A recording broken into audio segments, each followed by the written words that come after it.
Hallelujah.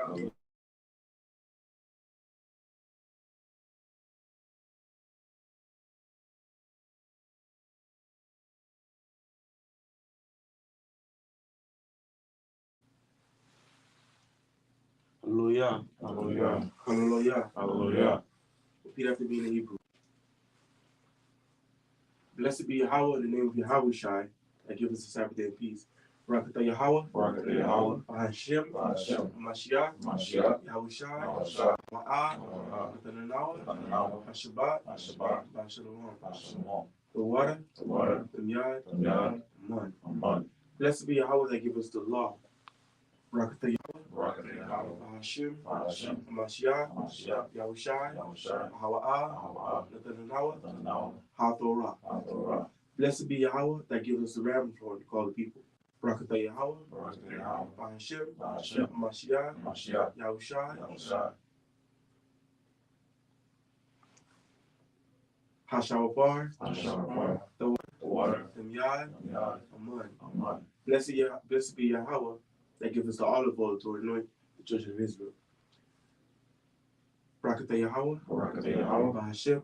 Mashiach. Yahweh Shai. Nathanael. Hazayath. Shalom. The water. The yard. Man. Repeat after me in the Hebrew, the Lord's Prayer. Amanaw. Shabbat Shemayim. Kodash. Hayah. Shemka. Yahweh. Malakutah. Taba'ah. Ratazayah. Hayah. Aisha. Baharatazah. Ka. Hayah. Bashemayim. Nathanael. Kayawam. Wasalatna. Abuwathina. Asalatna. Abuwathina. Wala'a. Tabayanawa. Banasayawan. Abo. China. Mayan. Rai. Kaya. Laka. Hamalakwa. Wala'ala. Watai Para. Rai Wulam. Hashem. Mashiach. Yahweh Shai. The water. The yard. Man. How we come before you in Mashiach Yahweh Shai, the day of the Shabbat, the day you have sanctified for us to go and rehearse the righteous acts. You have given us to go and seek thy law and prepare our hearts to obey all your instructions. We ask that you would cap your angels around us, Yahweh. We ask that you feed us with your wisdom, knowledge, and understanding, Yahweh. And we ask that you be able to allow us to be able to receive your instruction and apply it in our daily lives, Yahweh. We ask that you raise your compassion continually on the children of Israel, Yahweh, and wreak havoc upon the heathens that destroyed your people, Yahweh. We ask that you stand up and defend us in these last days and watch over those that's tuning in on the live stream and those that's in this fast this evening, Yahweh. All these we ask for the deep Hashem, Mashiach Yahweh Shai, the Yad, Aman. Yeshua, be seated. What's up? I'm gonna just keep track of the time, so we can go and ask everything for the other hour.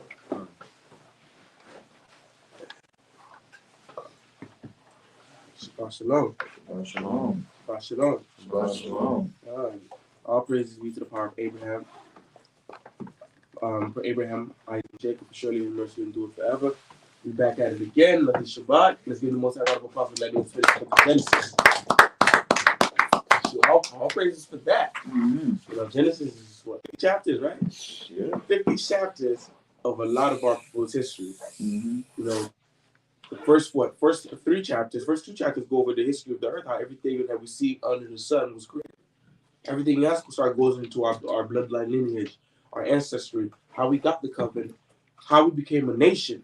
All right. So we left off with us going into Egypt. 70 souls strong. Mm-hmm. You know, 70 souls strong. And how many people came out of Egypt? Over 1 million. Over 1 million people. Right? Over 1 million people. And it easily could be like what, probably 1 million men. So a lot of people say the statistics is how many women to a man? 2-1. 21. I never heard that one. 2-1. You usually just say 7-1.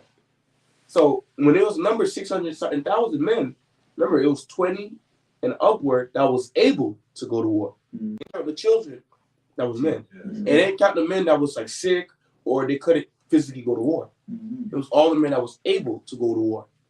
You understand? So we easily copied over millions of people. I mean, 2 million people easily when we left Egypt. And it took us how many years to become that population of people? 400 years. It took about roughly 400 years, 430 years, for us to be this great multitude of people. You know, how long have we been in this captivity, you know, in the Americas? 400. 400. Well, really, how long have we been on exile from Israel? Oh, over 1,000 years. Yeah. So you can imagine how big our numbers is going to be, you know, of those that's what actually I can't even say big. The scriptures talk about a remnant is going to be delivered. And when we read about this new, because we're starting off with the book of Exodus, right? Chapter 1 to Exodus chapter 6 and 1. A lot of information we're going into. A lot of our people believe in this a higher nonsense. We're gonna be going over that too, that garbage. Because the Most High only have one name. A lot of people will say, you know, well, you call the Most High anything you want. You can't call the Most High anything you want. He have one name. A lot of our people gotta understand that. We can't. Just like this brother's name is Captain Tazayon. In Spanish, it may be Captain Tazayon or something like that. Yeah. When his name is what? It's Captain Tazayon. That's the name. That's the truth. That's the correct name. And the Most High has a correct name. You can't call him anything you want. Give the Most High pet names, like that's your girlfriend. The Most High has one name, and only one name can we call on to be delivered. And the scriptures tell us that. Let's open up with Colossians 3:17 because we're going to go right into it. Colossians 3 verse 17. And whatsoever you do in word or deed, do all in the name of Yahushua, giving thanks to the Most High and the Father by Him. So, by the show of hands, Brother Azar, why don't we go to Colossians 3:17? I think you heard us break this down before. Why don't we go to Colossians 3:17? What's the purpose of quoting Colossians 3:17? What is Colossians 3:17 telling us?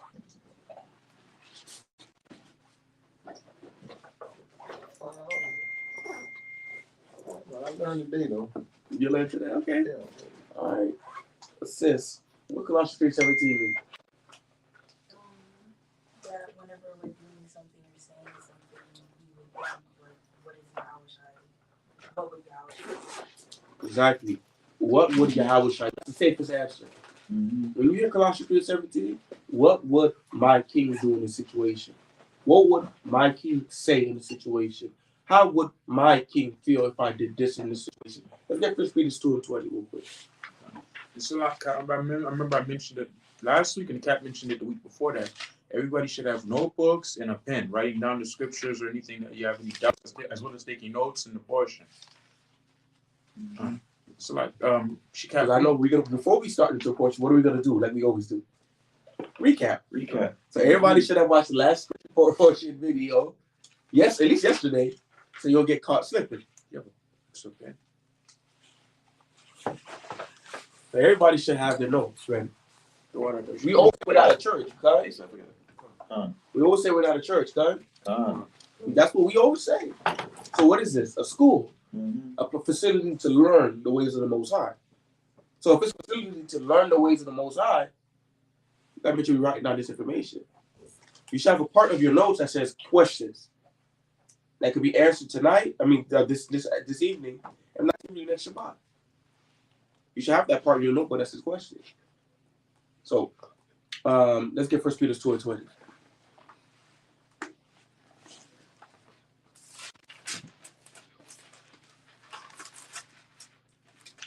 First Peter chapter 2 verse 20. For what glory is it if Probably verse 21.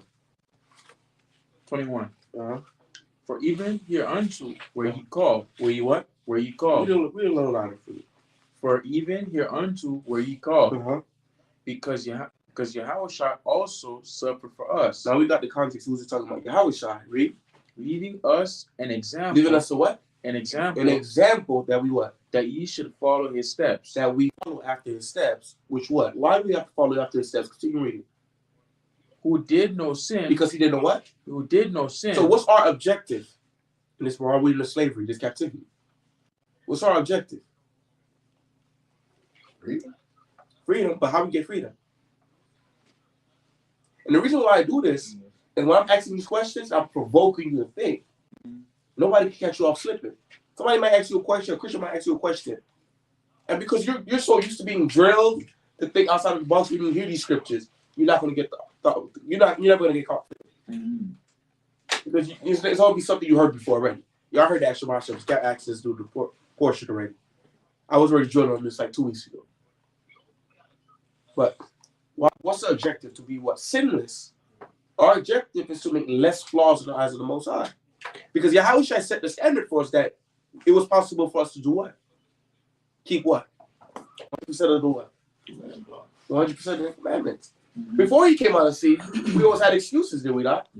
Oh, it was the woman that caused me to sin. No, it was the men that caused me to sin. Oh, high quality men, low quality women, red pill, pink pill, green pill. Now they do sex trafficking and they're arrested. We always got excuses to serve the Most High. When Yahushua came on the scene, that took away the excuses. No, y'all can keep the commandments. It's possible because he went down here and did it. He was born just like y'all. Right. He was in the hood just like you. Yeah. He know what it was like to be respected, just like you. So now you have no excuses. Go ahead. Who, when he was reviled, reviled not again. When he suffered, he threatened not, but committed himself to him that judgeth righteously. So he committed himself to the Most High. So every time we hear Colossians 3:17, it's what would Yahweh show? Would he be okay with me missing the Shabbat service? Would he be okay with me stealing? Would he be okay with me hating my brother? Would he be okay with me gossiping? Would he be okay with me being a murderer, a prostitute? Would he be okay with these things? No, he will not. Did he do these things? No, he did not. So what does that mean for you? You can't do these things. The scripture says you got to follow after his. You got to follow after his ways. Because his ways is the ways of the Most High. So let's go ahead and go right to Exodus chapter 1. But before we get there, what did we learn in the book of Genesis?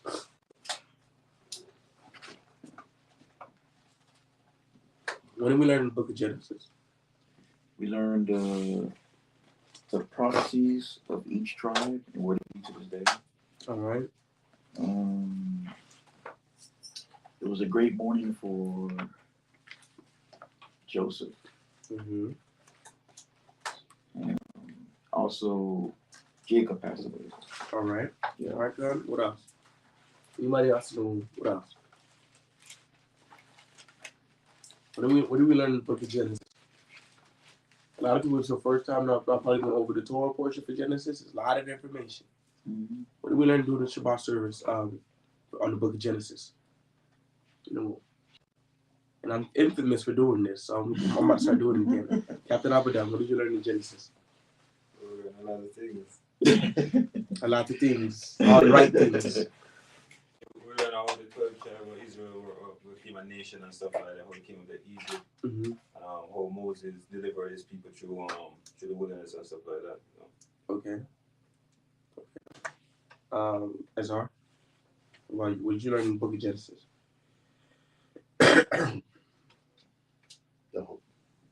Yeah, anything. Well, what I learned, the most impactful thing, like, you know, and it still is still right now, is that what I've been taught about the Garden of Eden is not true.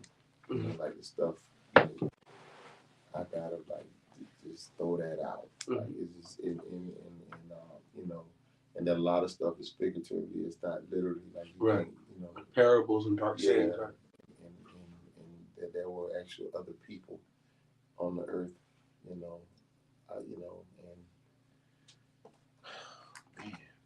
yeah. It's over, right? Yeah, and I also understand that the thing with like what I learned, and that's still up for revision, is that the story with Joseph was like a foreshadow of things to come. It's like a redemption story. You know, it's like it shows you how the Most High would set things up, you know, and you think that things are going out of control, but it's all part of his plan. And a foreshadow of like things like when Yahushua would come and do to save us. Right. All praises. Yes. Okay. Goodbye.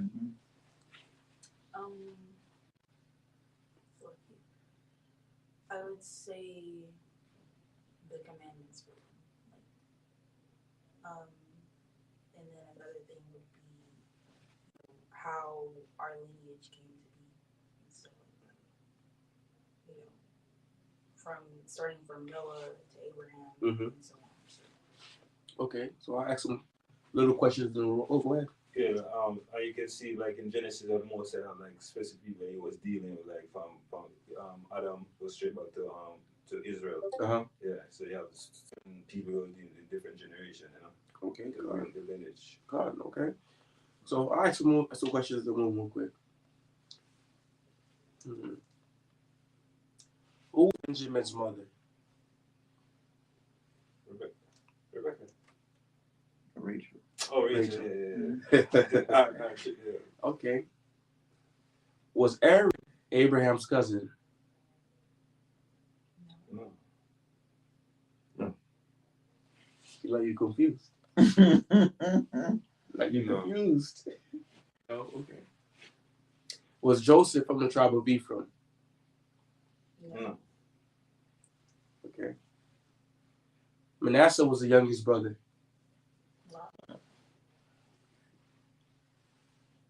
The Mizraim was cursed during the time of Noah. No. It was Canaan. Okay. Yeah. Man was made on the seventh day. No. Okay. Strawberries was made on the second day. What day were they made on? Thursday. Uh-huh. I think it was the 4th day. The fourth day? You sure? Okay. Yeah, 4th day.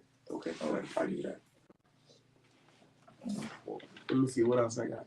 Before we move on. Let's move up a little bit.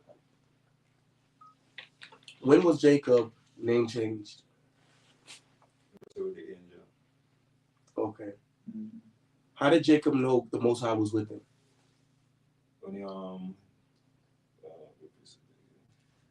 When he came out of the land of his forefathers, and he went to there and I remember exactly. I know it in my head, but I can't really bring it. I have to go in the scriptures. Mm-hmm. Okay. So something that we went over with understanding. How do we know that Esau is not a brown or a red boned man, and he's actually a red skinned man, like how you say? Genesis 25. Describing how it was. It didn't describe Jacob. Mm-hmm. But people always say that ruddy or that red is like somebody light skinned like Chris Brown. So how do we know it's like red, like how he's red? I remember, I know I went over this. And it's the answers in the scriptures, in the Torah. We'll go look into the word. You could do that. What else?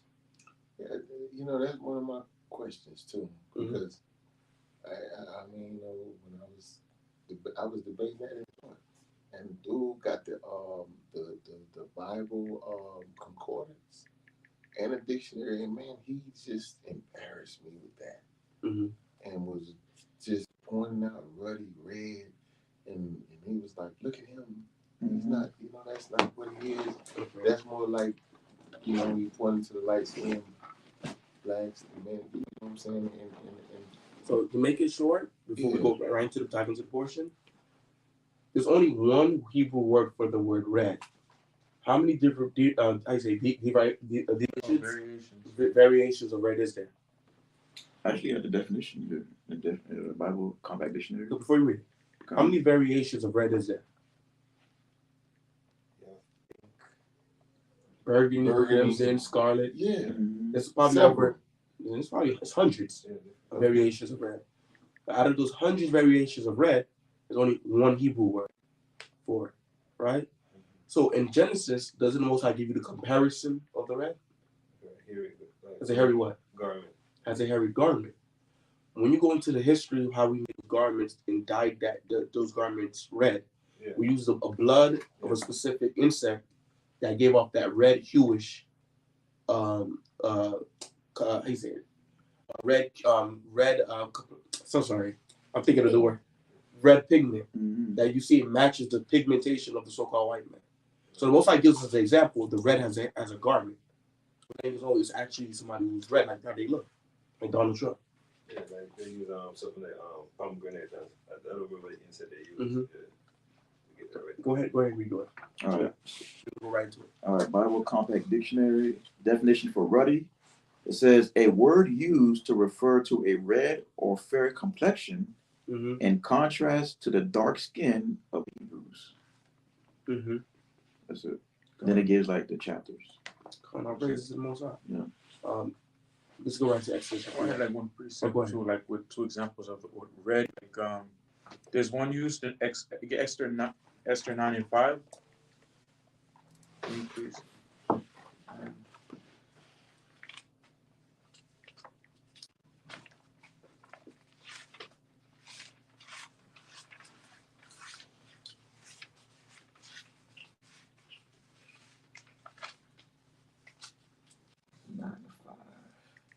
We got your apocrypha?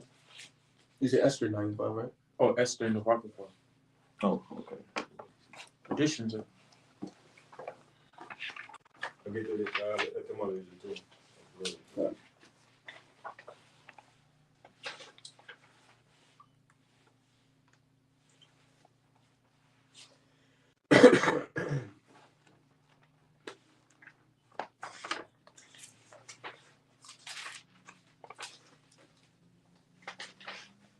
You said editions of Esther 9:5? Yeah, you see it? No, maybe you're talking about the regular Esther.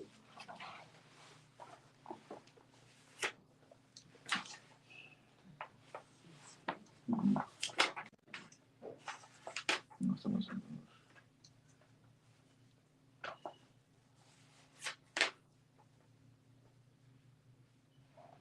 found that. Say.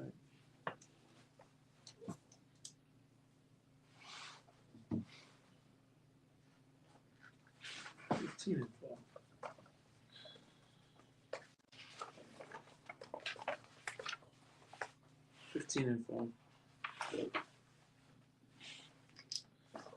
Yeah, I see it. Yeah.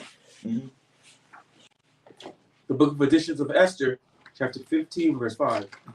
And she was ruddy through the perfection of her beauty. She was what? Ruddy through the perfection of her beauty. And that's the context that the word ruddy is used, talking about that light brown glow that somebody have when their skin is clear. That's one example, right? It was applied to David. Am I right or wrong? Right. And then another example, what happened with Esau, Numbers 12. Numbers 12 and 10. The book of Numbers, chapter 12 and 10. And the cloud departed from off of the tabernacle. And behold, Miriam became leprous, white as snow. As what? White as snow. And Aaron looked upon Miriam, and behold, she was leprous. She lost her skin color, right? Read. Wait, just to let me back. You see how the scriptures gave you the color and gave you an example to what it looked like, right?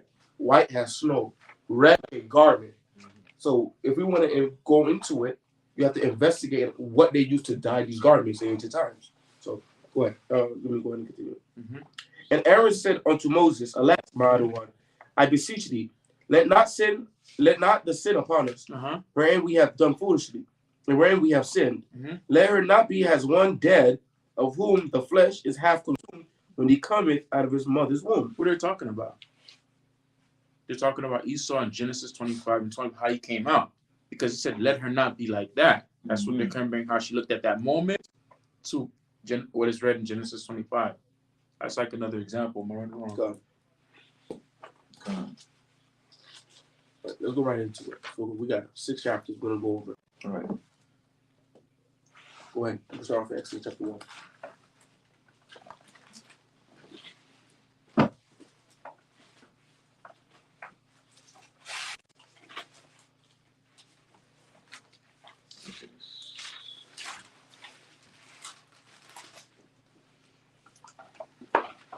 Exodus chapter 1, verse 1. Go ahead. Now these are the names of the children of Israel, which came into Egypt, every man and his household. So we already went over this. So how many people went into Egypt with Jacob? 70 souls went with them. So we're going to get into these tribes. Go ahead. And his household came with Jacob. Reuben. Okay, so who's the Reubenites today? Seminole. The Seminole, indigenous Seminole Indians. Go ahead. Simeon. Who's the Simeon? The Dominican Republic, right? You answering too much, so you're gonna stay quiet. Everybody else can answer. Go ahead. Levi Levi. Who's Levi? All right. and The Judah. favorite son, by the way. Go ahead. And who? And Judah. And Judah. Who's Judah? Quote unquote American blacks. All right. Go ahead. Issachar. Issachar. Who's Issachar? All right. Zebulun. All right. Who's Zebulun? Guatemalan. Yeah. Honduras. Honduras. All right. Go ahead. And Benjamin. Who's Benjamin? Caribbean Islands. Smiling now. Jamaica. All right. The West Indies. That's right. Go ahead. Dan. Dan. Who's Dan? Cuba. Cuba. Go ahead. Naphtali. Naphtali. That's all you got. Give me one. Who's Naphtali? Who's from the tribe of Naphtali? Scriptures say they should possess the West and the South in South America. That's a hit. So who's Naphtali? Anybody can answer this. They have 2 countries in South America. What is it? It's Chile and Argentina. Chile and Argentina. Go ahead. Gad. Gad. Who's the Gadites? North American Indians. North American Indians. Go ahead. And Asher. And Asher. Who's Asher? Majority of South America. Like what countries? Brazil. Mm-hmm. Is it Colombia? Colombia. Venezuela. Honduras. No, not Honduras. Not really. Uruguay, El Salvador. Mm-hmm. Remember, scriptures say Asher should be blessed with what? It should be blessed with what? With many children. Yeah. Right? So they predominantly, huh? Is Panama one? Panama? Yeah. No. Panama is Zebulon. Zebulun. Yes, everyone. I thought you would actually in general. That's No, sorry. I can have one of the brothers say this. Okay. Yeah, it has anything. So let's go ahead and continue. Yeah, So exactly. predominantly so-called Blacks, Hispanics, Native Americans. So when you hear these names, automatically put with one of these tribes. When you hear Benjamin, you shouldn't hear just Benjamin. You should hear, oh yeah, he's talking about everybody who's from Patu and the Islands. That's talking about me. When we hear Levi, I know, okay, that's talking about me. When we hear Judah, okay, that's talking about the American Negroes. Go ahead. And all the souls that came out Uh-huh. of the loins of Jacob were 70 souls. Mm-hmm. For Joseph was in Egypt already, Uh-huh. and Joseph died, Uh-huh. and all his brethren and all that generation. So all that generation of that 70 souls, they passed away already. Joseph passed away. Go ahead. Mhm. And the children of Israel were fruitful, and increased abundantly, Mm-hmm. and multiplied, and Uh-huh. waxed exceedingly mighty, Uh-huh. and the land was filled with them. Mm-hmm. Now there arose up a new king over Uh-huh. Egypt, Uh-huh. which knew not Joseph. Which not knew what? Which knew not Joseph. So what does it mean that he didn't know Joseph? He was born in his era. Yeah, he was in his time. You sure? You sure? So how many of us knew George Washington? We heard of him. That's like very interesting. Yeah, we heard of his name, but to live in. We never met George Washington. Mhm. We didn't know his reputation. Exactly. Right? It's not only that he didn't know his reputation, something else. It just remember the scriptures are spoken in slang. You gotta remember that. Like Rob. What else? He's like not of his nation. He's not one of his people, so he wouldn't really care. Exactly. He's like now, like you know how so Jake know somebody, they see somebody, Yeah. how they don't see him, how they ever heard about him. I don't know this nigga, man. I respect him. Who is him for me to acknowledge him? Yeah. That's what he's talking about. Because Egypt is the world superpower. We have to remember that. Egypt is the world superpower during this time. Mhm. It's like you're a president, the 45th president. You telling me you don't know the 43rd president? Mhm. You weren't brought learning about the man who saved this country, the man who's part of the foundation for the superpower. Okay, it makes sense because the family in Egypt was a big thing. So It's a big thing. Yeah. There's nobody on top of Egypt during this time. So how is he the 45th pharaoh? He don't know the 44th pharaoh. The 40. You don't acknowledge him. You don't respect him. Right. So let's go ahead and continue. And he said unto his people, Uh huh. Behold, the people of the children of Israel are more and mightier than we. Uh huh. Come on, let us deal wisely with them. So why did he say that? One, you have a Hebrew, a Shemite, a servant, ruling in Egypt, and their people is outproducing us. greater than us, more than us in this country. Go ahead. Lest they multiply, Uh-huh. and it come to pass that when there falleth out any war, When there's any civil wars, any outbreaks, go ahead. they join also unto our enemies Uh-huh. and fight against us. So that was the fear. And it's, what we're going to read about in Egypt, it says there's nothing new under the sun. Let's get that in Ecclesiastes, the first chapter. Leaves 1-6. Ecclesiastes real quick. There's nothing new under the sun when the Most High was writing this down. Why do you think the Most High compared America has that spiritual Egypt? A lot of the things that we see going on in Egypt was happening in this America, it was happening in Egypt. That same spirit that was in Babylon is happening here. That same Bati boy thing going on in Sodom and Gomorrah is happening on right now. Fornication on an all-time high. There's a reason why the Most High compared this nation to these other nations that fell before the Most High. Right. Go ahead. Verse 9. Start from verse 5. Ecclesiastes chapter 1 verse 9. Uh-huh. The thing that have been, The thing that happened is what? it is that which shall be, It's the thing that's going to happen again. Go ahead. and that which is done Uh-huh. is that which shall be done. Uh-huh. There is no new thing. There's no what? There is no new thing Read. under the sun. There is no new thing under the sun. So when we're reading about how we multiply, how we became great, because this happened in America. When we started separating from doing segregation. What were we doing due to segregation? One of the things was going on in Tulsa, right? If I remember correctly. Yeah. Black Wall Street. What were we doing when we were separated from these people? We were prospering. Yeah. Don't you think they came to themselves and said, hey, we gotta deal wisely with these N-words? Because they're getting mightier than us. Caught up to us with the banks, airports, businesses, Right. doctors. Yeah. Hospital. We need to deal wisely with them. Let's bomb them and break them down. It's the same spirit that was going into Egypt. So let's get Revelations 11 real quick. Let's get 11 and 8. Let's get the reference for that. Revelations 11 and 8. It's the same spirit. And as we continue reading, when we see about all these abortions going on with our people, where do you think they get the ideas for this? When they set up taskmasters over each other, right? That's all these little ideas and plans that dominate us. They get it from right here, from these ancient empires that we was under, and they dominated over us. When they take away our identity, and they don't even allow us to profess who we are.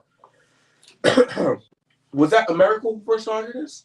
When we wasn't allowed to profess ourselves as Jews, when we wasn't allowed to keep the commandments of God, when it was stripped away from us. When did this happen before? During the Greek Empire. And we read about it in the book of Maccabees. That happened since back then. They take all of these little ideas, all these plans, and they bring it in over here and they use it against us.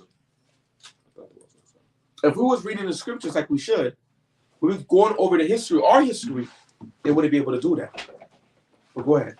Revelation chapter 11. And their dead bodies shall lie in the street of the great city. Their dead what? Their dead bodies shall lie in the street of the great city. Now, I remember I broke this down before. Kept the ASAP. What does it mean by our dead bodies in this context? Because right now we're alive, aren't we? So what does it talk about our dead bodies in this context? Is anyone else, or you just?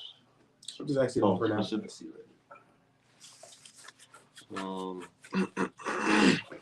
People who are spiritually dead. What does it mean to be spiritually dead? To not know who they are. Okay, you very warm. What else? To make it hot, I need the scriptures.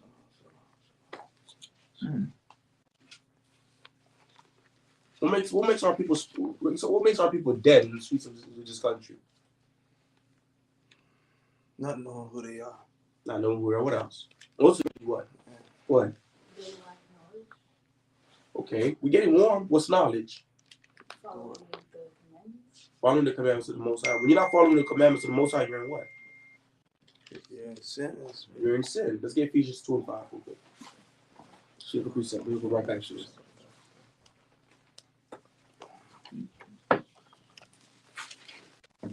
We get Ephesians chapter 2 and verse 5. Let's get the precept. Because it said their dead bodies should lie in that great city. So let's get the scripture for that. Ephesians 2 and verse 5 in the New Testament. Ephesians chapter 2 verse 5. Read it aloud. even when we were dead Even when we was what? We was dead in our what? in sins. In our what? In sins. So our people is in a dead-like condition in our sins right now. Because the majority of our people is what? Breaking the commandments of the Most High. I believe that's my bottle of water. Right? The majority of our people, are they keeping the commandments of the Most High? No. So they're in the nice state before the Most High. So let's go back to Revelation 11. 4 and what? 2 and 4. I mean 2 and 4, 2 and 5. 2 and 5. 2 and 5. Let's go right back real quick. Revelation 11. Revelation chapter 11, verse 8. Uh-huh. And their dead bodies, And their dead bodies, dead being in their sins, to what? shall lie in the street of the great city, Uh-huh.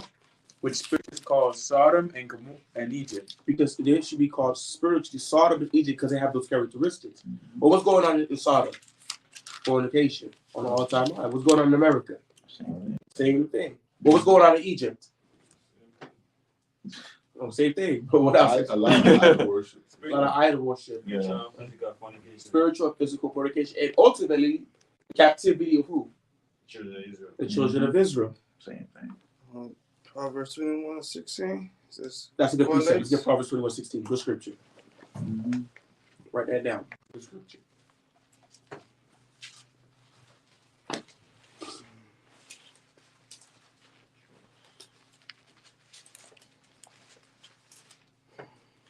Proverbs chapter 21, verse 16. All right, everybody there? All right, go ahead. The man that wandereth out of the way of The understanding way of understanding, what gives us the laws of the Lord? Go ahead.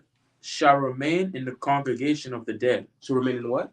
Shall remain in the congregation of So the when dead. you don't have understanding, you're where? You're in a dead like statement before the Most High.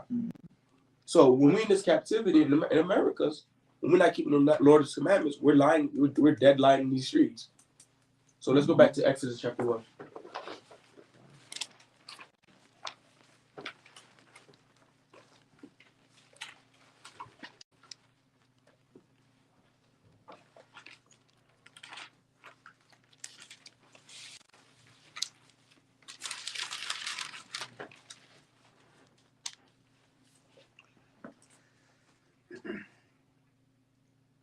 Verse 10. Exodus 1:10. Come on, let us deal wisely with them, lest they multiply, and it come to pass that when there falleth out any war, they join also unto our enemies and fight against us, and so get them up out of the land. Therefore they did set over them taskmasters to afflict them with their burdens. And they built for Pharaoh treasure cities. So didn't that happen to our people? When they had put us in captivity, we built. What were some of the things that we built in the Americas when we was in slavery? The White House. What are some of the things we invented while we was in slavery? Stoplight. What else? The light pole. Mailbox. Broom and dustpan. Broom and dustpan. Windshield wipers on the car. They put us to use while we was in this captivity. Right. There's another thing that they did. We call it the dry press. The dry press. Yeah. And they had it in Jamaica for the we call it the national hero. It was the same guy in America. That I don't know how they do it. So they did the same spirit that they had in Egypt when they put taskmasters over us. And they made us build up these chief places, these chief things for them to glorify their empire. Same thing America did to us. It's the same thing. And let's go back to Genesis chapter, I believe, 13, 15. Because this is the second part of the Most High's prophecy to Abraham coming to pass. So what did he say? He said we will go into Egypt, and then after we go into Egypt, what should happen to us? 15:13. It's a lot. We go back to Genesis 15:13. Let's revisit what Yahweh said to Abraham. Genesis chapter 15, verse 13. And he said unto Abraham, What did he say? know for surety No, for sure you do what? that thy seed shall be a stranger in a land that is not theirs, Because Egypt is not their land. Go ahead. and shall serve them, and they shall afflict them. And they should what? They shall afflict They them should afflict them 400 years. for 400 years. They will go into the land, and then they will be afflicted for those 430 years. Now we're seeing the words of the Most High coming to pass right before our eyes. Just like he talks about how he's going to deliver us. It's going to happen. Because he said that we'll go into slavery and slave ships, right? And then eventually we'll be delivered. Go ahead. Go back to where you at. And also that Go ahead. You go ahead and continue reading. and also that nation whom they shall serve Uh-huh. will I judge. Did that come to pass yet? I ain't gonna pass yet. We're gonna get there. But go ahead. Let's go right back to where we was at. Verse 11. Exodus chapter 1, verse 11. Therefore they did set over them tax masters to afflict them with their burdens. Mm-hmm. And they built for Pharaoh treasure cities, Pithom and Ramses. But the more they afflicted them, the more they multiplied and grew. And they were grieved because of the children of Israel. So the plan was to what? Keep us subjugated, keep us low down. Just like in America. They make the man work how many hours? 12 hours, 13 hours. They made the woman work 2 jobs. Right? Remember that sister that was rushing back to Walmart to go to her children? I gotta go feed my baby. She probably just worked 2 jobs. They do that to keep us distracted from serving the Most High, from being able to take care of our own families, and even giving our own children our time and love. Because children need that. But even though they had this plan, what was going on with our people? Still multiplying. Still multiplying as a people. Still multiplying as a people. And that's what's going on now. Even in the hoods, how many children per household?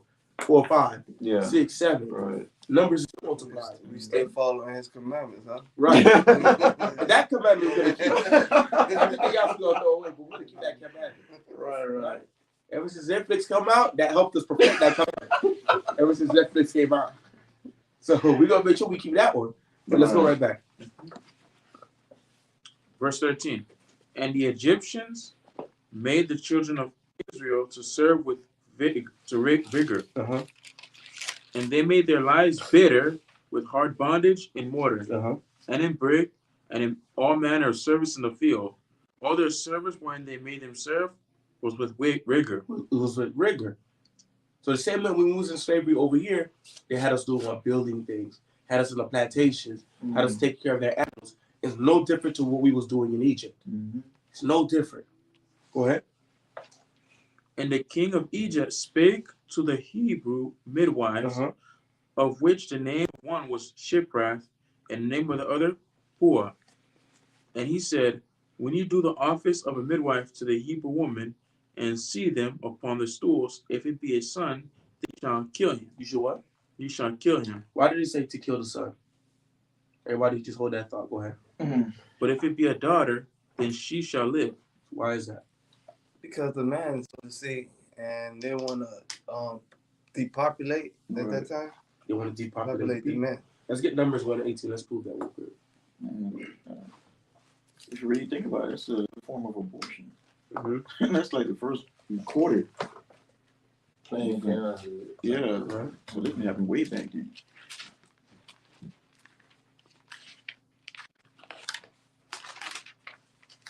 Get Numbers 1:18. Let's prove that. Numbers chapter 1, verse 18. Everybody at Numbers 1:18.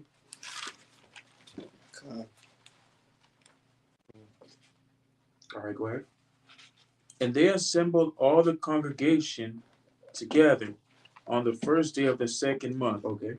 And they declared their pedigrees after their families by the house of their fathers, according to the number of the names from 20 years old and upward by their polls. So, in ancient times, we declare our pedigrees, our ancestry through who your father is. Whoever your father is who you are. So they understand as long as there's men around, these Israelites will still be around. They're still going to be strong. They're still going to be that protector around. But if you kill them, make them weaker, we just leave the woman around. The woman is beautiful anyways. Let's keep them. And let's have them. And we'll increase. They'll decrease.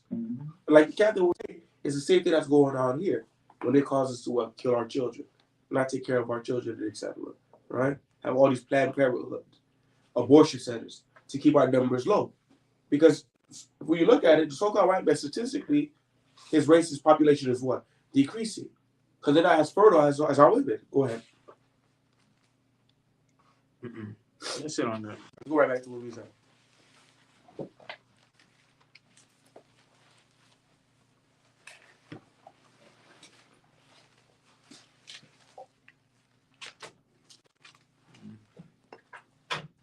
Okay. Verse 17. But the midwives feared the Most High, Uh-huh. and did not as the king of Egypt commanded them, but saved the men and children alive. And the king of Egypt called for the midwives and said unto them, Why have ye done this thing, and have saved the men and children alive? Uh-huh. And the midwives said unto Pharaoh, Because the Hebrew women are not as the Egyptian women, Uh-huh. for they are lively and are delivered ere the midwives come into them. So they gave him the excuse. They said, man, they're not like the Egyptian women who are like they about to die and go to the next realm when they're pregnant. These Hebrew women, they're lively. They're awake, doing the whole process. By the time we get here, it's already here. Breastfeeding already. Well, let's go ahead and continue. Therefore the Most High dealt well with the midwives, Uh-huh. and the people multiplied and waxed very mighty. Uh-huh. And it came to pass, because the midwives feared the Most High, that he made them houses. Uh-huh. And Pharaoh charged all his people, saying, Every son that is born you shall cast into the river, Uh-huh. and every daughter you shall save alive. So he gave out the decree. And what does this remind us of? Something later on that happened in the New Testament. So a similar decree happened. Rachel. Yeah, when when the wise men came, Yeah. and left out, and because the King Herod, right, he was gonna come back and tell them where the child was. Exactly where that child of prophecy was. Yeah, Like a legitimate on king. that, so he can go. But but they was wise enough to know. I think they had got a dream too, right? Right. The Most High sent a message to Like them with about Yahushua. yeah. God. Right. So this is something that's similar that happened during that time. And this is something that we see going on now, because what are they doing to our people right now? The masculine. They're just killing the men off. Killing the men off, killing the children. They're gunning them down. They promote all this music to them, right? So they could go and just kill each other. Mm-hmm. The same spirit is the same thing that happened before it's happening right now, right before our eyes. Or just we as people, we've been so foolish to not serve the Most High. And we can't make those connections. So before we go there, I actually wanted to get a scripture, but I want you to go ahead and continue the last verse you was at. And Pharaoh charged all his people, saying, Every son that is born you shall cast into the river, and every daughter you shall save alive. So let me get Jeremiah 29:7. See what that means. Jeremiah 29:7. Because in ancient times we used to have what? How many children we used to have? David's father had like 7 or 8 sons. I'll tell you how many daughters. We used to have what? 12. Gideon had how many sons? I remember if I remember correctly, it's Gideon. Yeah, how many sons? Like 70 something, right? Yeah, 70 sons. I believe Osama bin Laden, his dad had. That's crazy. Let me just fact check this real quick. He had over 100. That's mad.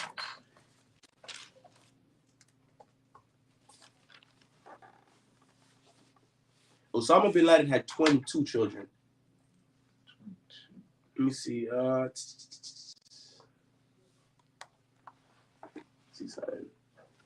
Osama bin Laden's father, he had 54 children.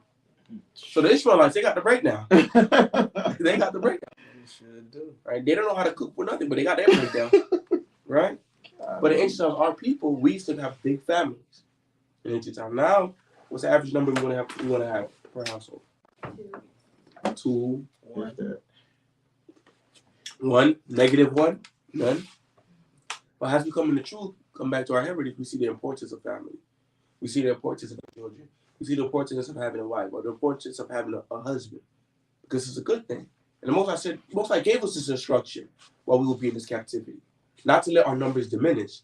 Because when we go back into the wilderness, we're going back as a nation. Mm-hmm. Nation is not 50 people. Nation is millions of people. Go ahead. Jeremiah 29:7.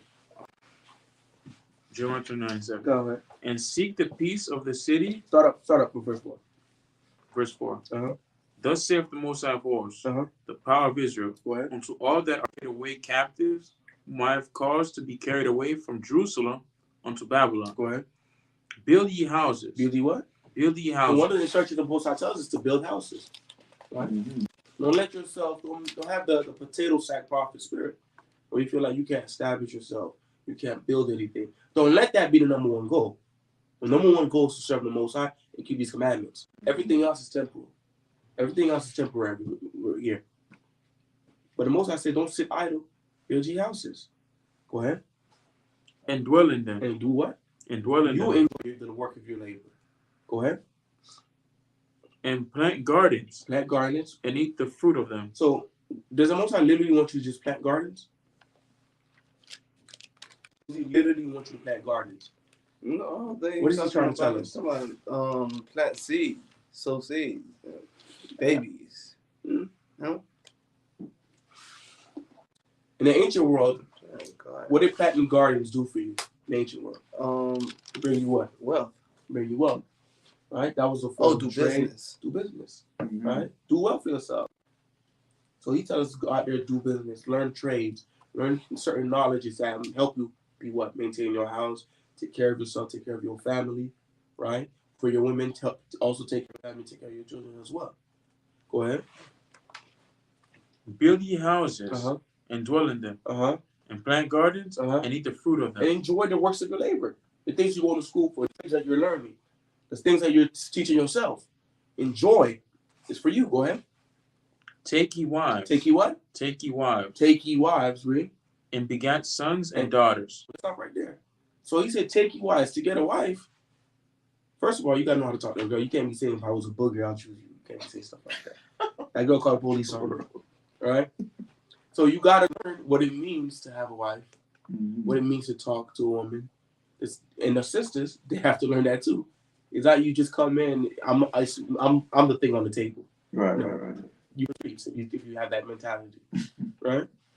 So we have to go back and go do these things because we cannot let ourselves diminish. To have a wife means you're building a what? Family. Right? Husband means you're building a family. Go ahead. And take wives for your sons. And do what? And take wives for your sons. Now it doesn't stop at you. Now you got to worry about who your children are going to marry. These future households that's coming after you. Right. Go ahead. And give your daughters to husbands, that they may bear sons and daughters, and ye may be increased in what? There, and ye may be increased there, and not diminished. And you don't diminish. So the Most High gives us this instruction right here. So we should be aiming to what? Get houses, do commerce, learn trade, learn business to be able to maintain ourselves, help our nation, have wives, have children, instead of sons and daughters, marry them off, so we could continue growing as a people. Let's go to 127 verse 3, and then we'll go right back to the portion. Look at Psalms chapter 127 and verse 3. Now I have a strong theory. There's more Israelites being born in the truth right now than there's Israelites repenting. Because a brother and sister, they might be wicked as hell. They don't want to listen. But the one commandment they're gonna listen to is be fruitful and multiply. They're gonna miss Shabbat service, but they're gonna mention their fruitful and multiply right when that sundown comes in. You may not eat that lamb at Passover, but they're gonna mention the children is coming. And we gotta rebuke him and bring them back on the right hand side. So we gotta make sure we're being fruitful and multiply. So go ahead. Psalms chapter 127 and 3. Go ahead. Lo, children are a heritage of the Most High. Children is what? A heritage of the Most High. Children is a heritage unto the Most High. These other nations, they understand that. Why do you think the so-called white man goes so hard? Because they know their sons are going to inherit their business. Their sons inherit the throne. Their sons are going to be in the Congress, taking care of their nation after them. All these other nations know that. We're the ones that don't see the importance of that. Because we're not going to be here forever. But who will be here after us? Our children. They inherit what we have. They got to take on the torch and take care of the nation. Why do you think the Most High stress so much that we teach our children our ways? Because they're the ones that got to be after we're gone. Yes. They know that. Go ahead. And the fruit of the womb is his reward. As arrows are in the hand of a mighty man, Go ahead. so are children of the youth. Go ahead. Happy is the man that hath his quiver full of them. Happy is the man that has his what? Quiver full of them. Full of them. And it says that it's a blessing thing to happen in your youth. Because when you have them in your youth, you get to what? Experience what with them? You get to see them grow up. You get to enjoy things a little bit more with them. Right? If you're 50 and you have your children, guess what? You're not going to be able to play football just like me mistake you. You're going to be in the hospital. You're going to hit you one of these. You're going to see the Most High. You break your hip. But if you're in your 30s, your son is probably what? Maybe 10 years old. Right? You get to be able to dunk on him one time. him with a Euro step one time, go fishing with him, enjoy, be able to get active with your child. But not when you're older. You know, just go hang out with man in them. All right, go chill with them. Go ahead. They shall not be ashamed, but they shall speak with the enemies in the gate. Right. Let's go right back.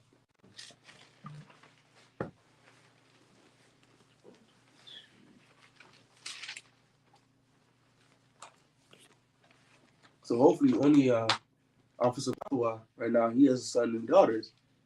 You know, a lot of us, we have a lot of work to do. I know we got a lot of work to do because when we're gonna be gone, we gotta make sure we pass on this word and we leave enemies for enemies. Because we're gonna need the next generation to the white man. He's the goddamn devil the Bible speak of, God. We're gonna need somebody to continue keeping under the name Boot Kiss County down here in Miami, making these crackers kiss our boot with the bottom of our boots and camp. Somebody got to keep it going. McCray can't do it alone. He can't do it alone. He gonna need somebody to read a whole post. He can't do it alone. Go ahead. Exodus chapter 2, verse 1. And there went a man of the house of Levi and took to wife a daughter of Levi. And the woman conceived and bare a son. And when she saw him, that he was a goodly child, she hid him 3 months. So, because why did she hide him during this time? Let's make sure everybody's paying attention. Why she had to hide him for those 3 months of him being born? What's going on in this Egypt right now? They're killing all the firstborn sons right now. So for 3 months already, what's been going on? Constant genocide against our people. Constant genocide against our people for the last 3 months. So you can imagine how many children is dying during this time. How many children? Because we over a population of 1 million people already. So how many of our children really died? Crazy, right? Think about those numbers. Because we couldn't run to Canaan to get protection. We couldn't run to Kush to get protection. It's like you went to Haiti to get away from America. Yes. There's no way to run. You might as well just go to the police department and give yourself up. Right. Because Egypt is the world superpower during this time. So let's go ahead and continue. Right. Verse 3. And when she could no longer hide him, she took for him an ark of bulrushes and dubbed it with slime and with pitch and put the child in. And she laid it in the flags by the river's brink. And his sister stood afar off to wit what be done to him. So she put him in a basket and put him down the river. But who's watching what's going on with Moses? It's his sister. Yeah. Seeing what befalls him. Right. So let's go ahead and continue. And the daughter of Pharaoh came down to wash herself at the river. And her maidens walked along by the river's side. And when she saw the ark among the flags, she sent her maid to fetch it. And when she had opened it, she saw the child. And behold, the babe wept. And she had compassion on him. And said, this is one of the Hebrews' children. This is one of the who? This is one of the Hebrews' children. But before we get that, let's get Proverbs 16:7 real quick. Proverbs 16:7. Because what's the relationship between the Egyptians and the Hebrews right now? Cousins, right? No. What's our relationship with us right now? Oh, we ain't kept. They are what? Our enemies. They look at us like what? Slaves. Like slaves. So why was Moses able to find compassion from us? Let's see. It's the Most High. The same way you're able to in this captivity. She's seen favor in him. She's seen something when she say he was a goodly person. All babies come out, goodly. Well, he is a Levite too, so our children are coming out, we're dazzling, So I'm joking, but the Most High allowed her to see, something specifically out of him. About him, right? But ultimately, who did this? Let's get Proverbs 16. When a man's ways please the Most High. Because the Most High had a purpose for Moses. Right. Because remember, he was going to use somebody to deliver the children of Israel. He was going to use somebody. Moses had first delivered, the Most High decided to use. Or really, Yahushua, that first ultimate deliverer. But he used Moses to be that deliverer. So the Most High had a purpose for Moses. Right. Go ahead. He maketh his enemies what? His enemies? Because don't you think during these 3 months, Moses is born, thousands of Israelite slaves, children are being killed. Why did she have compassion on Moses? Now what about the other 1,000? You don't think she's seen them getting thrown in the river? Well, what stood out about this one, Most High was going to use this one. Most High was going to use this one. And Most High preserved this one. Go ahead. To be at peace with him. To be at what? To be at peace with him. To be at peace and to have favor. Just like a lot of times when our people, sometimes you might be at the bus, you might forget money at home. Most High may have a white man say, hey, it's $20, buddy. Make sure you catch that bus. All right, come over Sunday for barbecue. It's not because that devil's nice. It's not because of him. Most High had compassion on you, he had favor on you. And he had him help you out. That's what we always got to remember. Because through nature, there are enemies. No difference than a prey and a predator. Yeah. A lamb and a wolf. The natural enemies. These nations are our natural enemies. Anything they do for us is because of the Most High. The Most High put it in their spirit to do it for us. Not because of them. Let's go right back to where we was at. Why don't you read off of where you left off in that verse.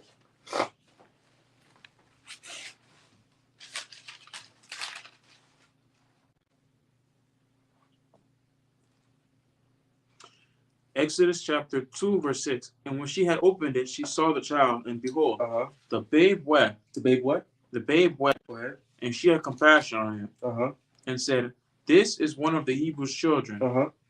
Then said his sister to Pharaoh's. How did she know that he was a Hebrew child? No captain of 50 and above can answer. How did she know? His appearance. Are we sure? I could agree. Didn't he have like a piece of cloth or something? Let's read it again. Because everybody have pieces of cloth. During this time, there were fringes. We didn't get the instruction with fringes yet. Yeah. For the Most High. And when she had opened it, she saw the child. She saw the child. She's looking at the child. And what? Behold, the babe wept. The babe wept. He cried. And she had compassion on him and said, this is one of the Hebrews' children. So what did she look at? Remember, I always say this. No word in the Bible is ever what? It's ever what? Literally? No. Right, it's with a W. It's never what? Wasted. So you got to pay attention to every single word that's being used, how it's being used. So what was she looking at?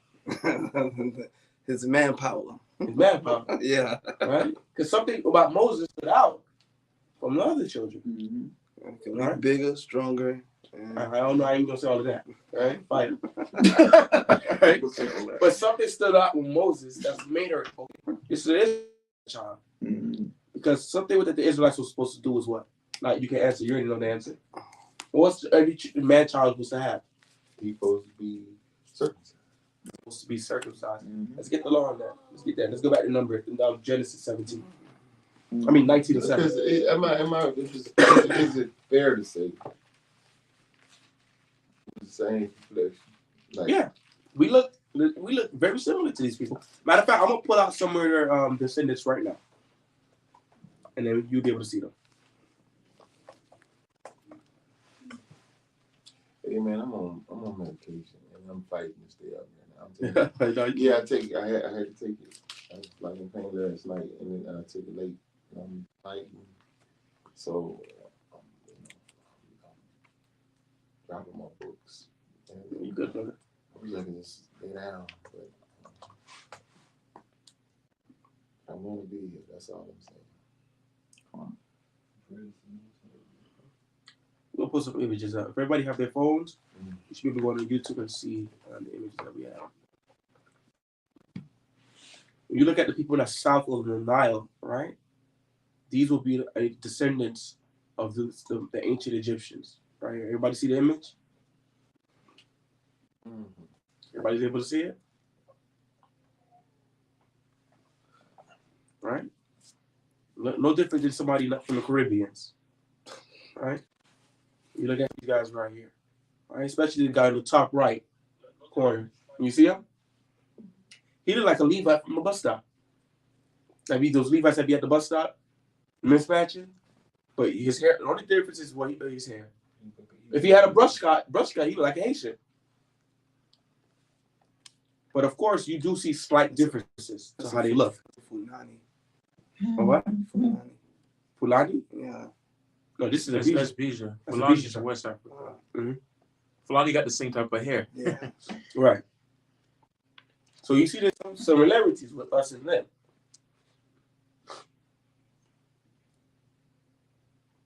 So you see some similarities. But make sure you pause your phone, Papa Shah. But she was able to look upon him and see, okay, this is an Israelite child through what? The law of circumcision. Let's get the law of circumcision real quick. Let's read that again. Genesis 19:7. A lot of times in the movie, I think you read that, you saw that in the movie, Ten Commandments, right? Ten Commandments. When they show that he had like the cloth, like that burgundy cloth. When you read the scriptures, they say that she picked up the cloth and beheld it, and heaven opened up, and then she found out he was a Levite. And it didn't say that. You know, they're going to be all true. They're going to be living. Right. Yeah. She was able to look and be able to, okay, there's a separation between him and us. Because did the Egyptians do circumcision? Did the Canaanites do circumcision? Most I gave us the law of circumcision. All right. And they were the one who were hiding their kids too because they were just hiding the children of Israel. Right. Killed. Right. At that time, all the Israelite male child was getting killed. Right. Only us. Go ahead. Is it Genesis 19? I believe so, yes. 19 and 7? No. 17 and 9. Yeah, Genesis chapter 17, verse 9. Go ahead. And Moses said unto Abraham, Thou shalt keep my covenant, therefore, thou and thy seed after thee in their generations. This is my covenant, which ye shall keep between me and you, and thy seed after thee.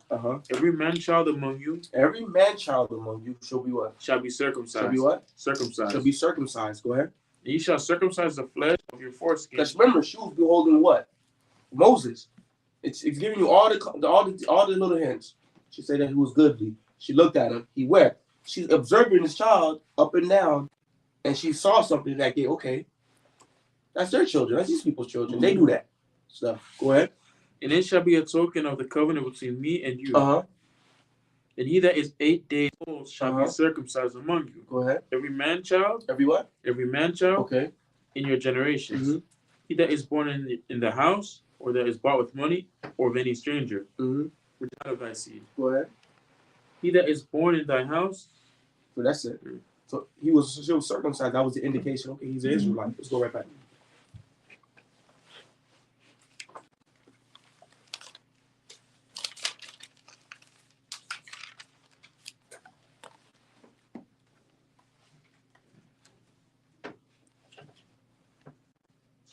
Exodus chapter 2, verse 7. Then said his sister to Pharaoh's daughter, Shall I go and call to thee a nurse of the Hebrew woman, that she may nurse the child for thee? And Pharaoh's daughter said to her, Go. And the maid went and called the child's mother. So who did she end up calling? Moses' mother. Go ahead. And Pharaoh's daughter said unto her, Take this child away and nurse it for me. And I will give thee thy wages. And the woman took the child and nursed it. And the child grew, and she brought him unto Pharaoh's daughter, and he became her son. And she called his name Moses. And she said, Because I drew out of the water. And it came to pass in those days, when Moses was grown, that he went out unto his brethren and looked on their burdens. And he spied Egyptians smiting in Hebrew. So what did Moses see?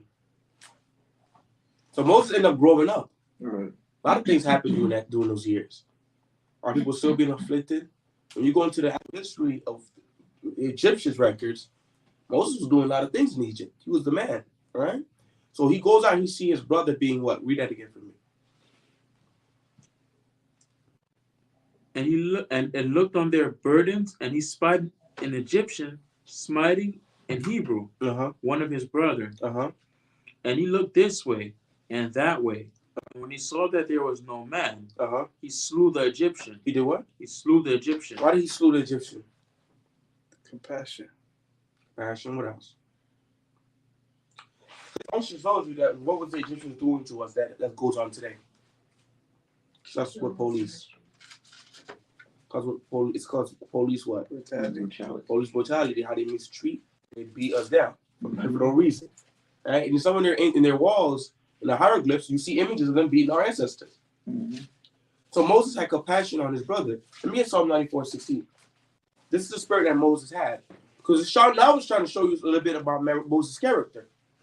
Moses was the brother. He seen something wrong and he stood up for it. Yeah. Moses seen the little man being beaten down. He got up for him. That's the type of spirit Moses had on him. Moses had a sense of justice in him. And we're going to examine that a little bit. You said 94? 94:16. A lot of times, the Most High for us to see what we're going to do. Most High put Moses in that position. Every time you're in a situation, the Most High push you to see what you're going to do. You're either going to pass or you're going to fail. So his brother getting beat down. What did he do? He killed that Egyptian.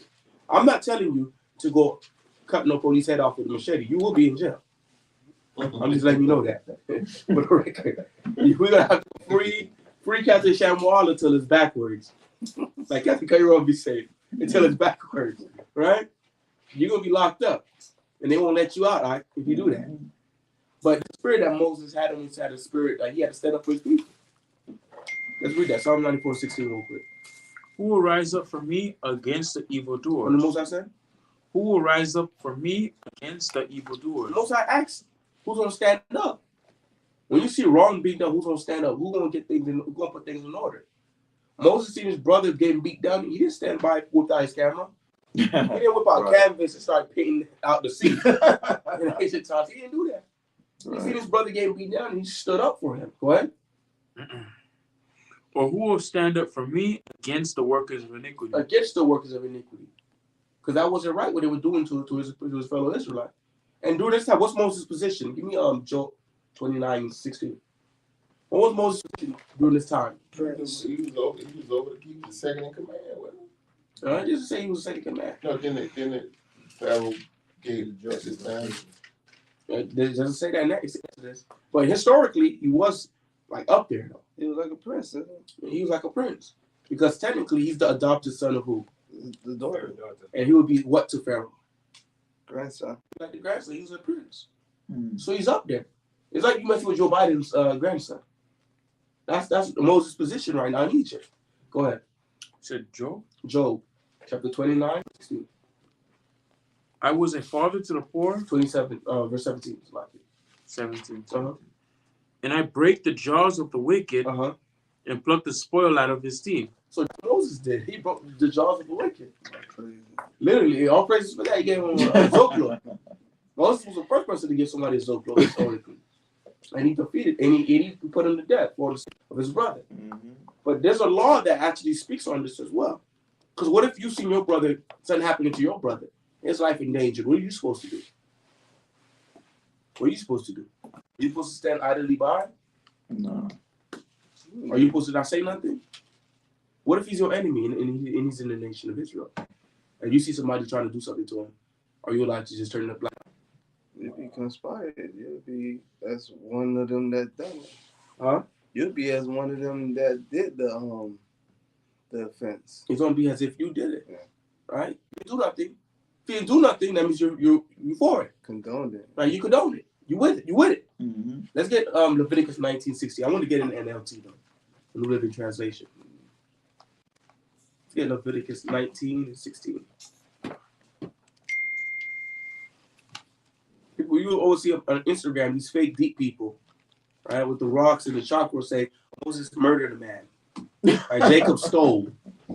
Moses did not murder him. He killed them, but he didn't murder him. I want you to read that once you got it. Leviticus 19:16 in the New Living Translation.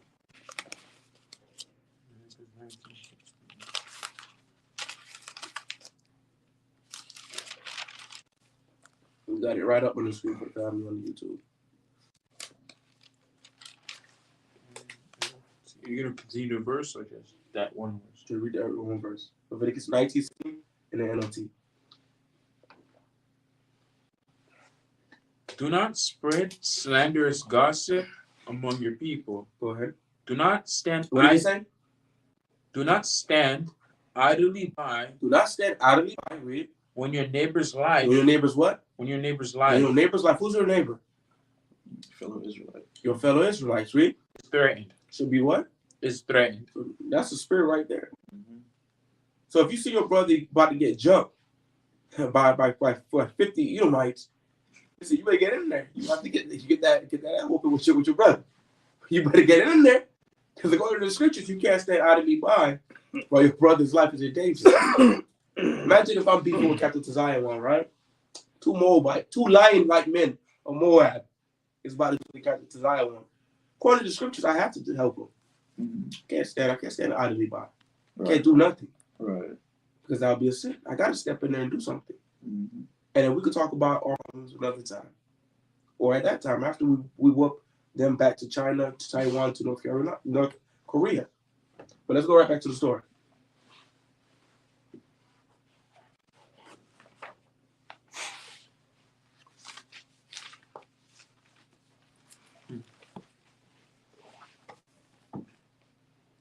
Exodus chapter 2, verse 12.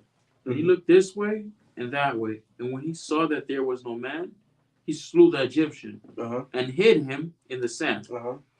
And when he went out the second day, behold, 2 men of the Hebrews strove together. And he said to him that did the wrong. Wait, let's read that again. When 2 men of the Hebrews strove together. And he said to him that did the wrong. So what does this show about Moses again?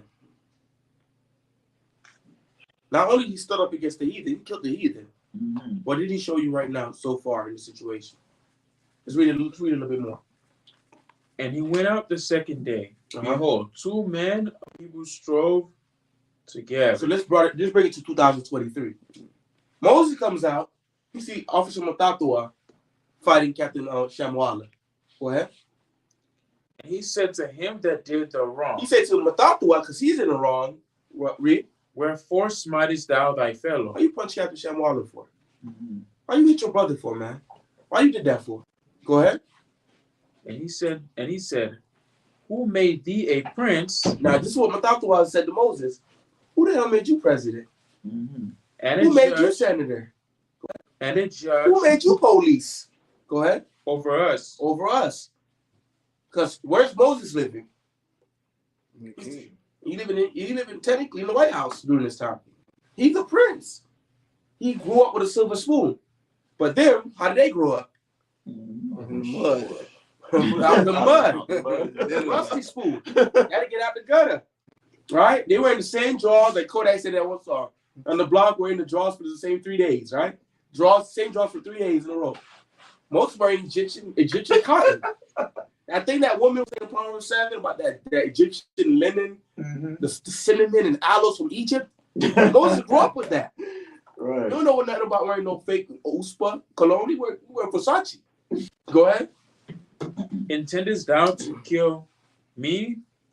Go ahead. As thou killest the Egyptian? Go ahead. And Moses feared and said, What did Moses do? Surely this thing is not. So if they hear about it, they're slaves. What does that say about the Egyptians? That they knew. Right. That Israelite Moses saved, what he most likely do? Huh? Listen, we the Israelites. We all the way in Florida. If a brother get caught doing something crazy in California, who's gonna hear about it? Everybody knows about it in 2 weeks. We wait in South Florida. If a brother get caught for being at a gay club and he's in the truth, everybody know about it. We down here. They gonna gossip. Everybody gonna spread it. Facebook, Twitter, Clubhouse, everybody know about it. If a brother going somewhere in the forests of Japan and he's out there, I don't know, worshiping Buddha and he's supposed to be a Hebrew Israelite, we all the way out here in the South California, we gonna know about that brother. Everybody review videos about that brother. We all gonna know it. It's the same thing. We the same people. So he probably most likely say, yo, this Egyptian, he saved me. Or maybe he knew he was Moses was Hebrew. But he definitely spread the word for them to know it. Go ahead. Now when Pharaoh heard this thing, he sought to slay Moses. Why did he sought to slay Moses? He wanted his people. What does it show us? What it shows us? Moses grew up in his house, remember? Yeah. Moses grew up in his house. He saw Moses grow up and be a man. Moses is not a young man anymore. You're a grown old man, right? But what did I show you? About the wicked. His Give rust was me gone. Sirach 12 and 10, Karen. Give me that real quick. Let's show us about these people. But I forgot the scripture when it talks about Before you get, you Jeremiah 13:23 first. can't hide his rust or something like that. Show We won't get that. Okay. Well, what does that show us about the heathen? At the end of the day, you still They gonna fake it today. You still get to them. Hmm. No matter how much money you bring them, no matter how much honor you bring, how many strongholds you take, no matter how you could be a black woman, beautiful black woman, you with these people. An Israelite man, strong, you with these people. At the end of the day, you still a nigga. You still on the outside. We're the only people that try to hold and love these people. Mm-hmm. We're the only people that make them something. Right. They always know you nothing but a nigga. You nothing to them. And no problem at that appointed time to remind you you're nothing but a slave. You will never be equal to them. And we shouldn't feel no type of way because we know that they're not equal to us, right? That's right. But let's read that. Jeremiah 13:3. Jeremiah 13:23. Go ahead. Can the Ethiopian change his skin? So the Most High is telling us something. Can an Ethiopian, what's the color of an Ethiopian? He's black. Yeah. Akon make himself look like Chris Brown? No. Can Akon make himself look like Donald Trump? They say, boom. Now he look like Donald Trump. Anybody ever seen Moondocks when Uncle Roy came to heaven? And he turned white? You guys remember that scene? Yeah. Oh man, you guys grew up in the islands for real. But you can't snap your fingers and turn Caucasian. No. All right, go ahead. Or the leopard his spots? Can a leopard who have all these spots, can he just roar and they all just disappear? Mm-hmm. No. Read. Then may ye also do good Go ahead. that are accustomed to evil. Then somebody who's made and created to be your enemy, can he be your friend? Hell no. He was created to be your enemy. So let's go and read that Sirach 12 and 10 real quick. Mm-hmm. Let's read Sirach 12 and 10.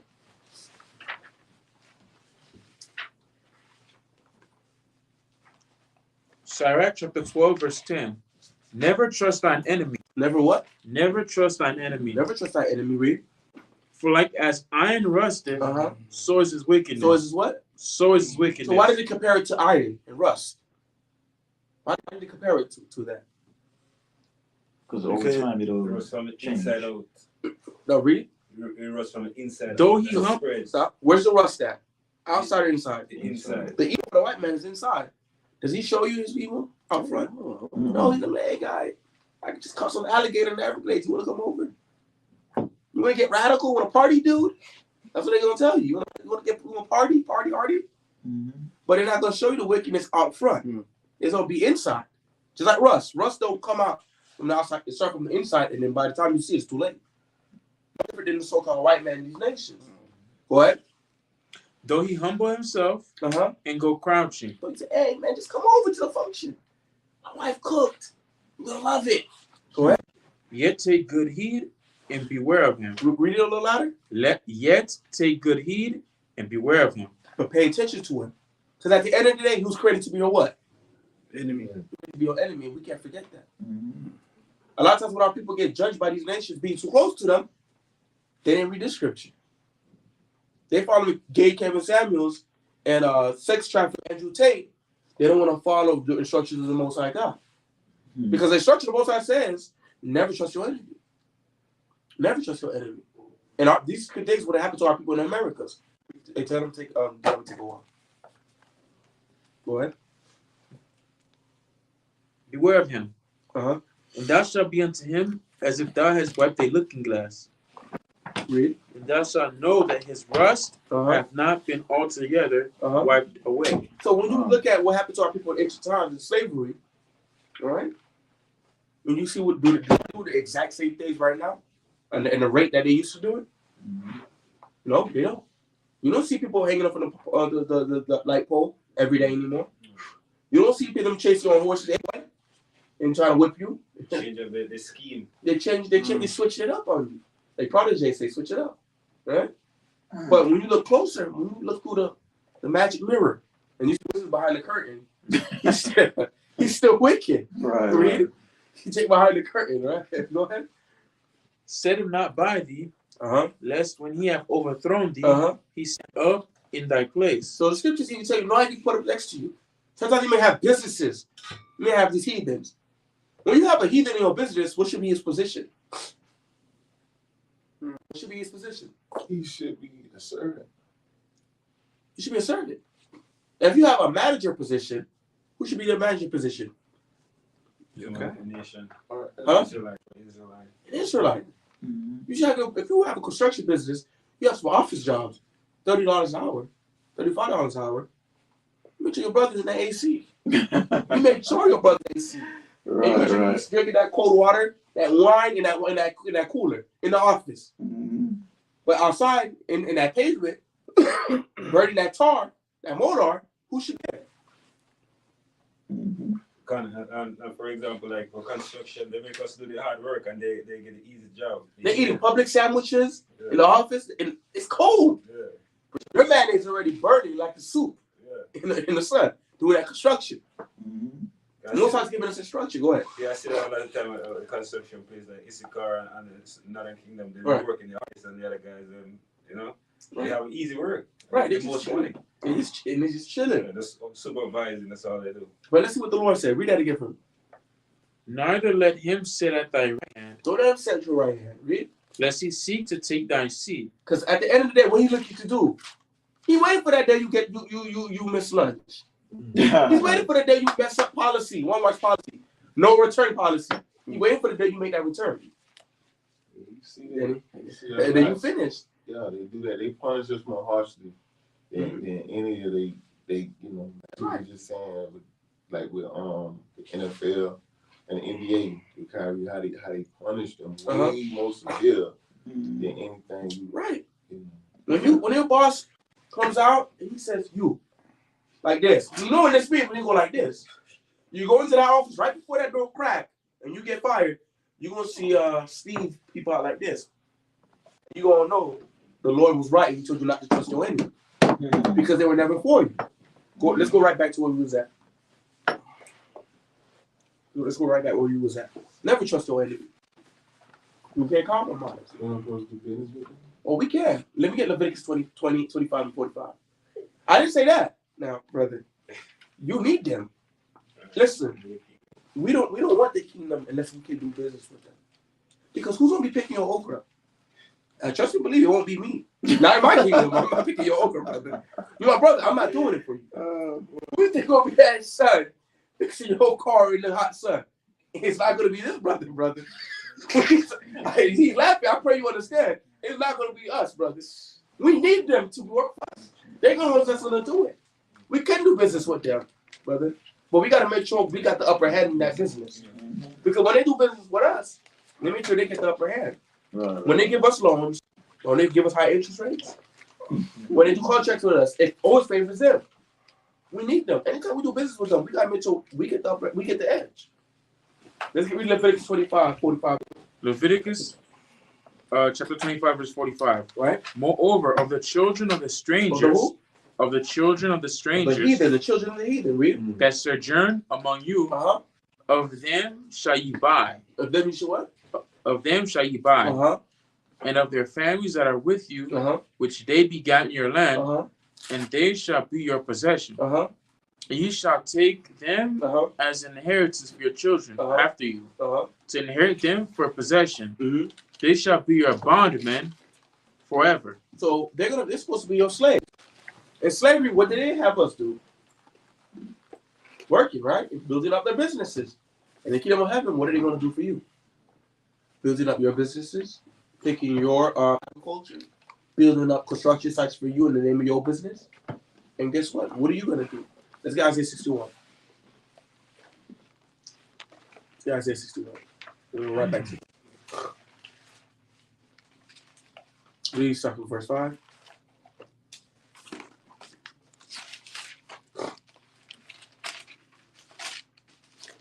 I want you to start from verse 4. This is what Christ taught.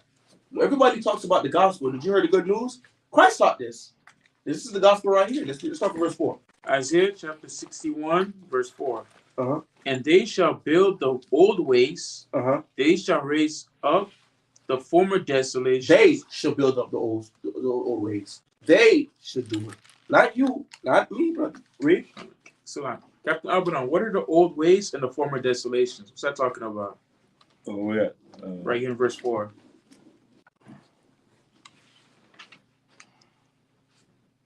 Our homeland. Come on, it's our homeland because why? We're not over there right now. The people that over there aren't the real Jews, man. Our land was destroyed by Romans, right?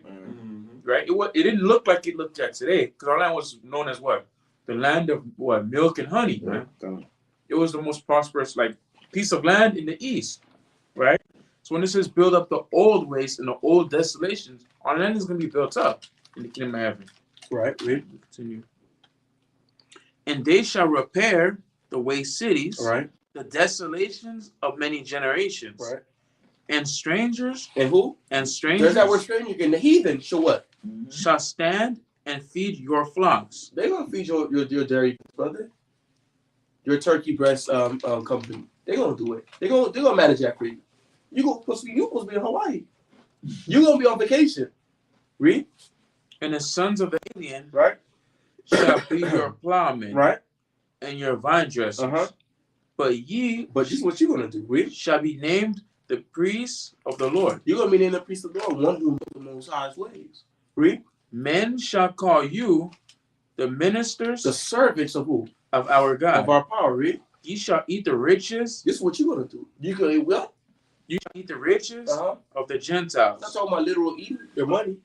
You wanna enjoy it. You wanna flex. You know that little thing Kodak do down here. We're gonna be doing that with your money, with their money, and they're gonna make you, brother. Read. And in their glory shall ye boast yourselves. And you're gonna be talking about, man, I love doing the Chinese man work for me, man. They just farm the rice so good. Man, I made $1 million this year. I made $2 billion last year. I just love how the white man, how he could just be in the sun just to be in the sun because I don't like it. I just love it. You see you shaking it? Like, I remember reading encyclopedias.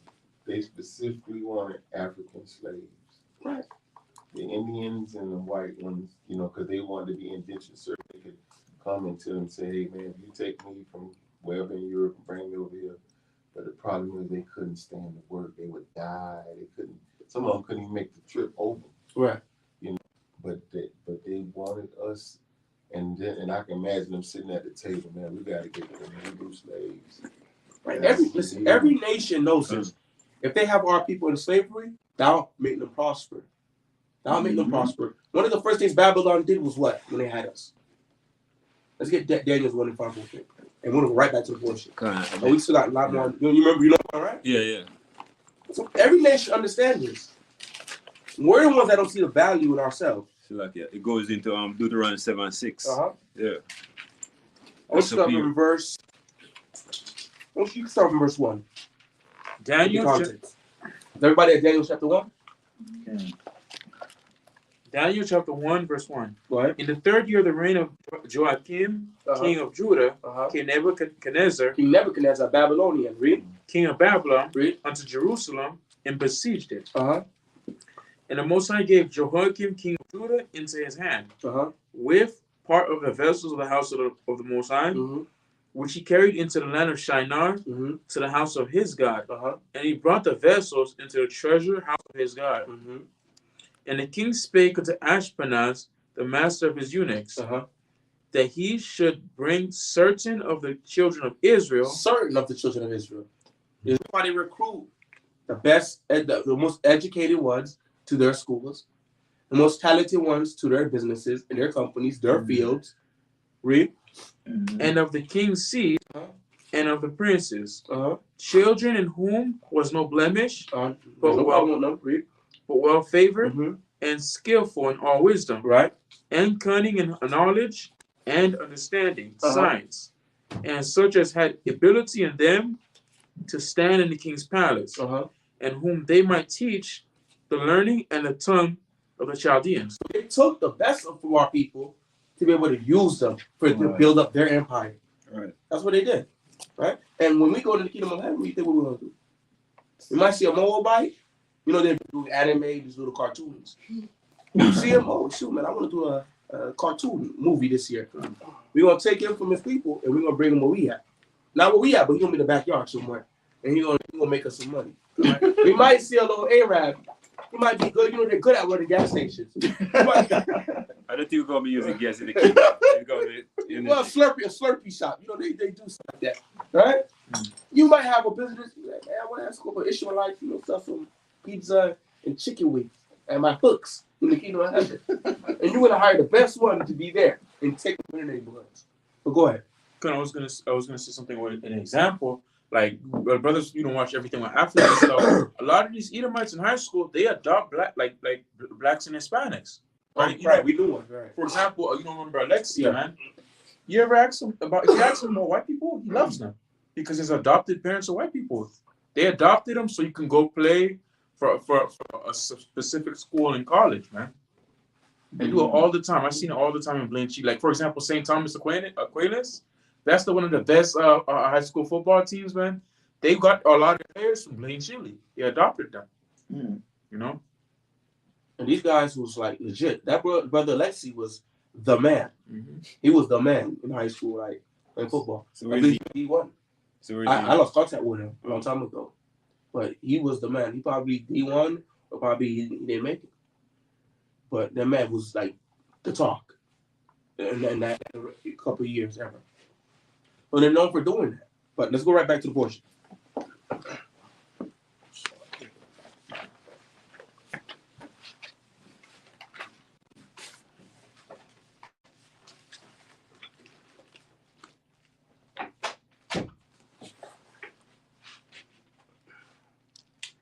Exodus chapter 2. Verse 14, let me finish that. And he said, who made thee a prince and a judge over us? Intendest thou to kill me as thou killest the Egyptian? And Moses feared and said, surely this thing is known. And when Pharaoh heard this thing, he sought to slay Moses. But Moses fled from the face of Pharaoh. Right. He dwelt in the land of Midian. And he sat down by a well. Now the priest of Midian had 7 daughters. And they came and drew water, and filled the troves to water their father's flock. And when the shepherds came and drove them away. So this is Moses. He flees Egypt now. Now he's in Midian. And he's sitting down by the well. And he sees 7 daughters is being messed with, harassed. 7 women. Go ahead. But Moses stood up and helped them. And he did what? He stood up and helped them. What did it show you the third time Moses? He stood up for the week. I don't remember that word. He stand up for our people. He stand up. But there was like people that He there. didn't talk about our people, right? Yeah. But he stood up. The principal That's thing is good. that he stood up. He didn't stand out of the body. When he seen the heathen, right, the oppressor beating down his people, what did he do? He stood up. When he saw civil conflict between an Israelite and an Israelite, he didn't sit back. He stood up. When he seen that women were being harassed, a lot of times, you got these fake. Let me say something. These fake prophets be beating up on our women and stuff like that, right? And they just let disrespect them. Moses didn't sit back and these women get harassed. He stood up for them, right? Because as men, we stand up for our women, right? For Esau, I'm not going to tell you. I'm not going to tell you you can or you cannot. I don't see a law. Unless you see something for me. If you do, there's no Esau woman going to say, yeah, you the one that was harassing her and save her own, and you're going to be locked up. All right? So, but for our own women, we're supposed to stand up for them. Because if we don't stand up for them, who will? Nobody will. In ancient times, who went out to war? The man. The man. Who was ready to die for who? For a nation. Women and the children. For our women and our children. We were willing to die for them. Now, when you look at this captivity, are we willing to go that far for them? Not even some brothers in the truth will not even.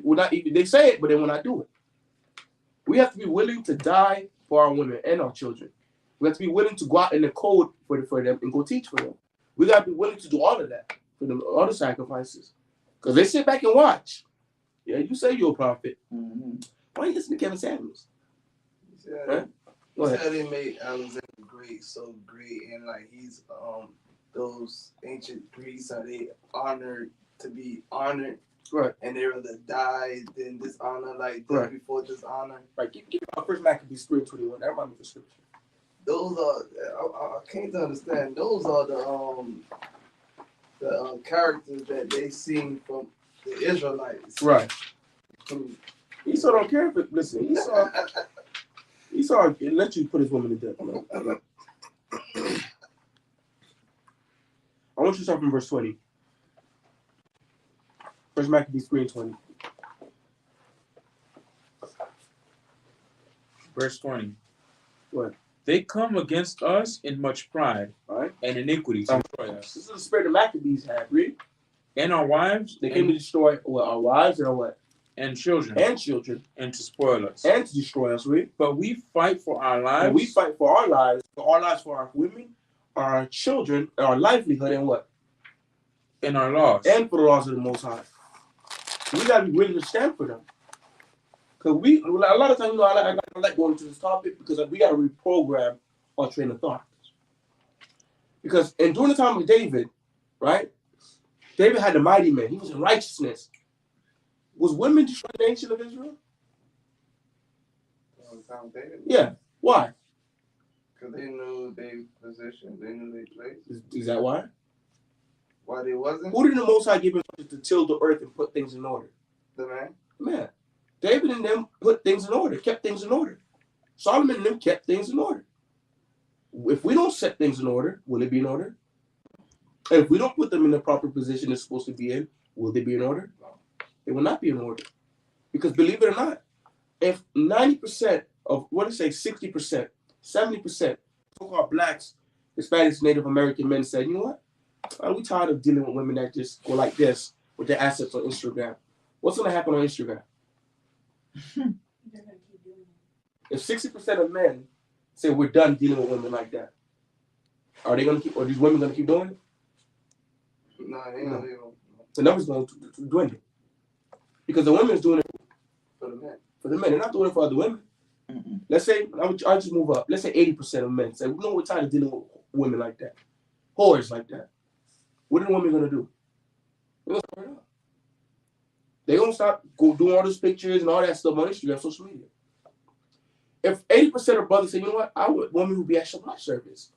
Guess who's going to fill up the damn Shabbat service and not even going to be working no more? The women will be there at Shabbat service. If 80% of brothers say, you know what, I don't like women talking loud and being disrespectful, you will not see real bad big. You don't hear none of that on the highways and byways no more. Because we're the ones that set these things in order. We went backwards with it. We follow after them. Now, they waiting for them to follow. They want to follow us. We trying to follow them.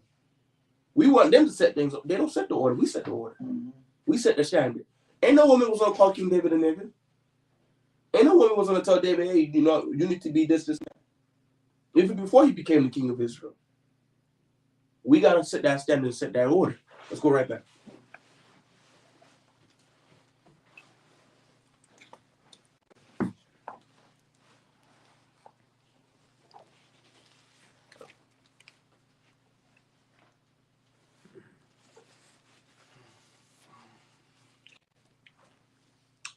Exodus chapter 2, verse 17.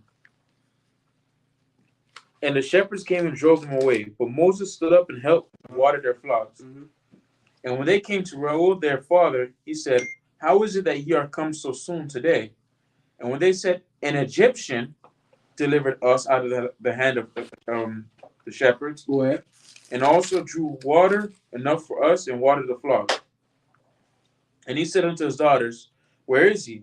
Why is it that ye have left the man? Call him, that he may eat bread. And Moses was content to dwell with the man.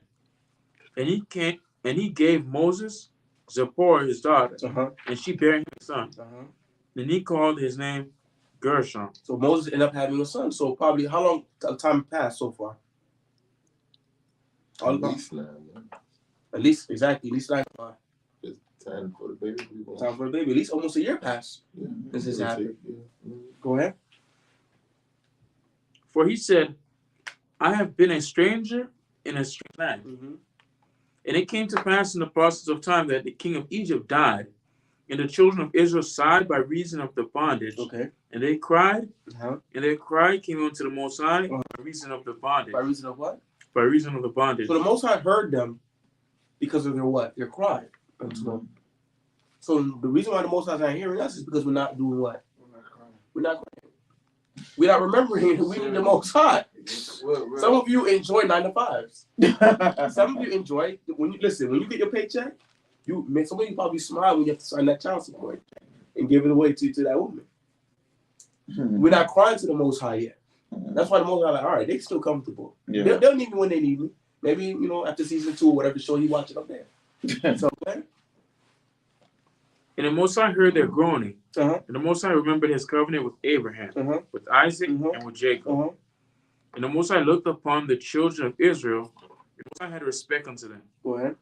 Chapter 3, verse 1.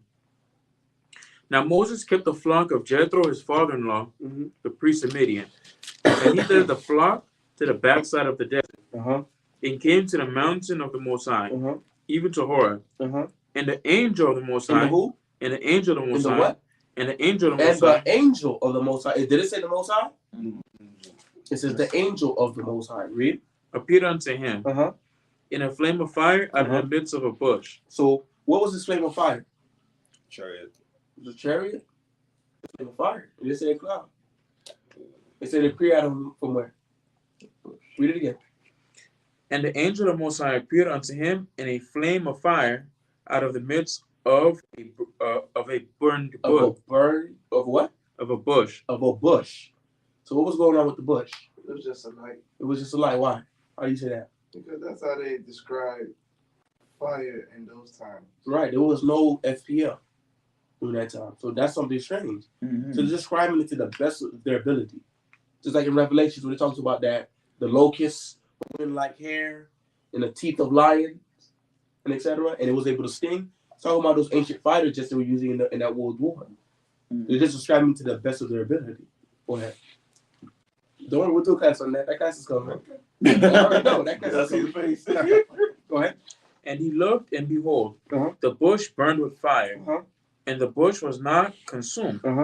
And Moses said, I will now turn aside and see this great sight, why the bush is not burnt. And when the Most High saw that he turned aside to see, the Most High called unto him out of the midst of the bush, and said, Moses, Moses.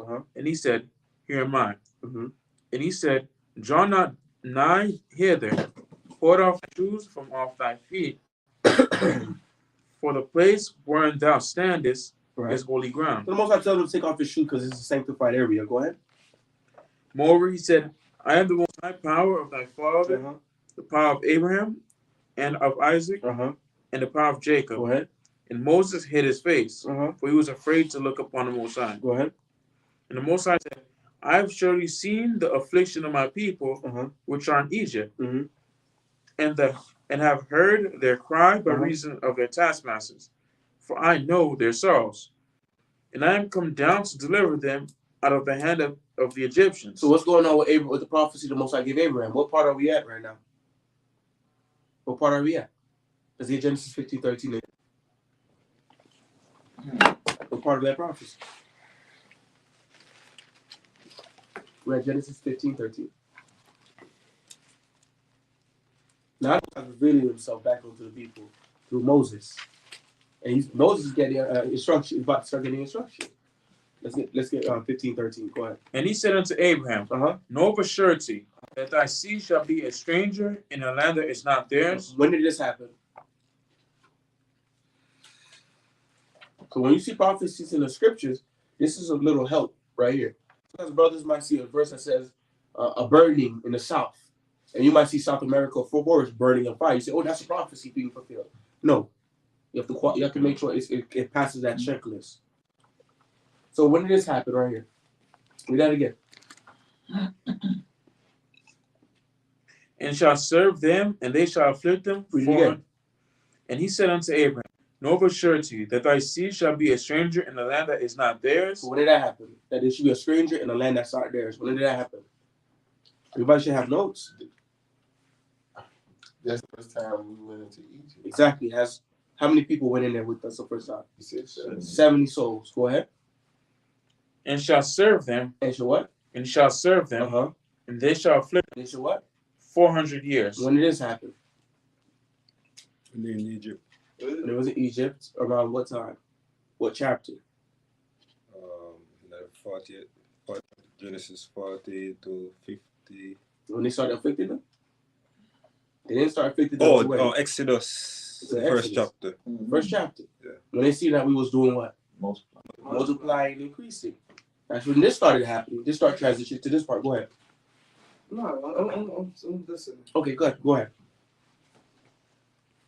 That's it. Go back to you.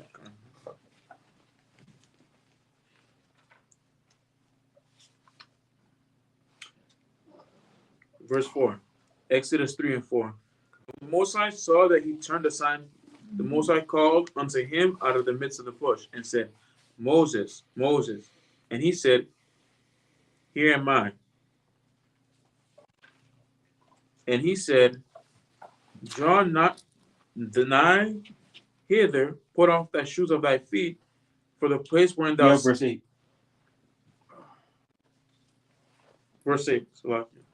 And I am come down to deliver them out of the hand of the Egyptians, and to bring them up out of that land unto a good land, a large, unto a land flowing with milk and honey, unto the place of the Canaanites, and the Hittites, and the Amorites, and the Perizzites, and the Hivites, and the Jebusites.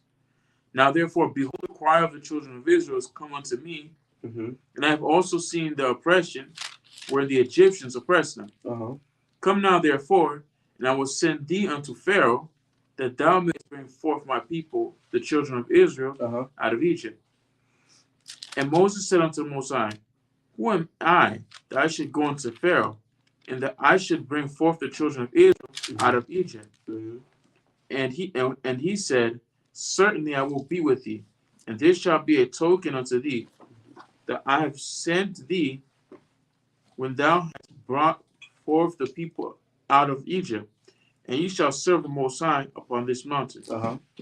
And Moses said unto the Most High, Behold, when I come unto the children of Israel, and shall say unto them, The Most High, the power of your fathers, have sent me unto you, they shall say to me, What is his name? So now Moses asked it, okay, if I'm going to go, they're going to ask you, what's your name? Who are you? Let's read. What shall I say to them? And the Most High said unto Moses, I am that I am. I am that I am. And he said, Thus thou shalt say unto the children of Israel. So stop right there. So a lot of our people, they'll see this verse right here, and they'll run and make a whole doctrine of this, right? And they say the Most High's name is Ahaya, Ashar Ahaya, right? Which all it is the bus gum under the chair doctrine, right? It's not in the scriptures, because the Most High tells us what his name is in the scriptures.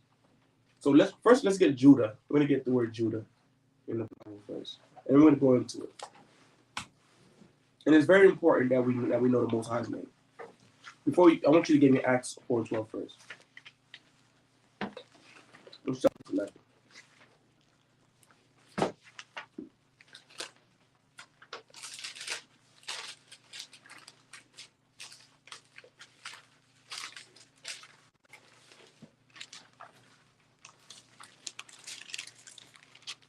Acts chapter 4, verse 12. Neither is there salvation in any other, for there is none other name under... Read it again. Neither is there salvation in any other. Neither is there salvation in any other, read. For there is none other name under heaven. And no other name in heaven, read. Given among men. Given among who? Given among men. Given among men, that we might be what? Whereby we must be saved. That we might be saved. There's only one name the Most High gave us. One name. In the kingdom of heaven, it's only going to be one name. Let's get Zechariah 14. Zechariah 14. There's not going to be multiple names with the Most High. And I'm going to show you why we're going to stress this. And why it's crazy to believe. You can call the Most High whatever you want. Make up anything. Give the Most High pet names. The Most High is not your girlfriend. He's not your boyfriend. You'll be giving them pet names. Let me get Zechariah 14 in 1 second. Let me see. Yes, verse 9, please. Zechariah chapter 14, verse 9. And Yahweh shall be king over all the earth. Uh-huh. In that day there should be one. There should be one power, and his name what? Yahweh. And his name one. And his name what? And his name No, one. it's 2. And his name one. 3. And his name one. 4. And his name one. 5 with a nickname. And his name one. It should be one name. Right? See, that's how you know it's a good verse. What verse is that? You won't come out of the chats. You gotta have that notebook. Zechariah 14:9. So when they say, oh, God's name is Elohim, God's name is Lord, it's God, it's King, it's the good God, it's Jehovah, it's Jehovah Jireh, Yahweh, Jehovah. Which one is it? Because Scripture said there's only one name you can call. And that says in the kingdom of heaven, his name should be one. So what is it?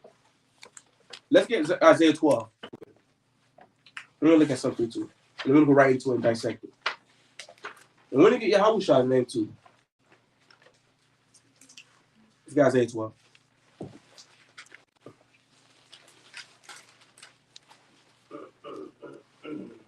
Because nowhere in the scriptures that the Most High ever, even with the name Yah, where in the scriptures the Most High said, he called me Yah?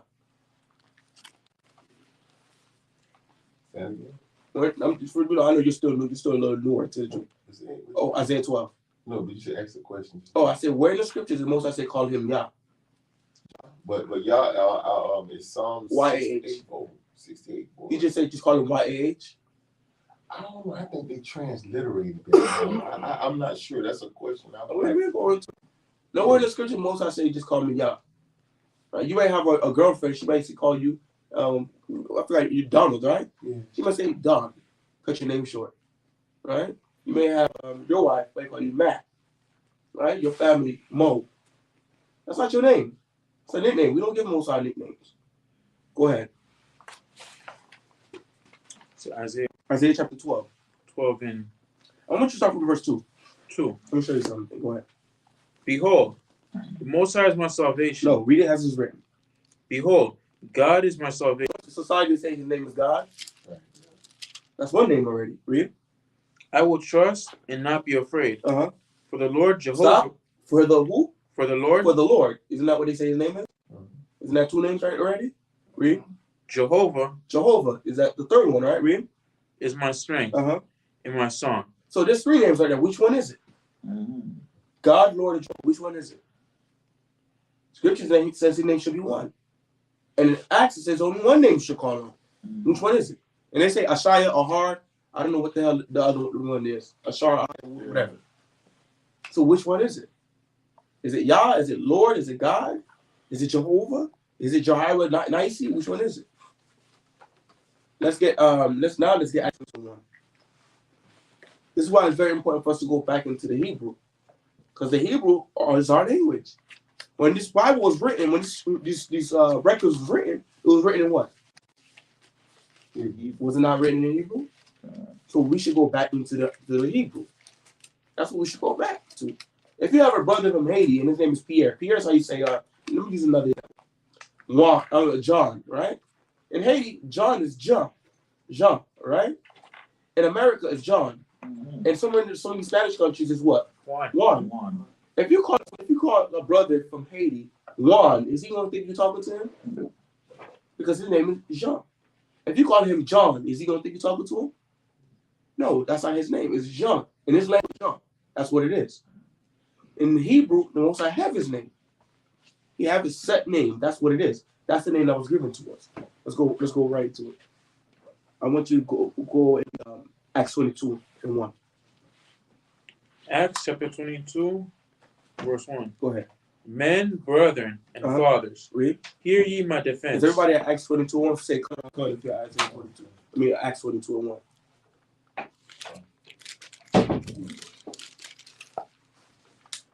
Everybody there? 22 and 1. Go ahead. Men, brethren, and fathers, Go ahead. Hear ye my defense, which I make now unto you. They heard that he spake in the Hebrew tongue. And when they heard that he spake in the Hebrew tongue. In the Hebrew tongue. Our ancestors spoke Hebrew. Not English. Not Creole. Greek, we learned that, but that's not wasn't our predominant name. That wasn't our original language. It was Hebrew. That old tongue everybody spoke at one point. Read. They kept the more silence. And they were attentive to hear in what in the Hebrew. Let's get Acts 26 and 14.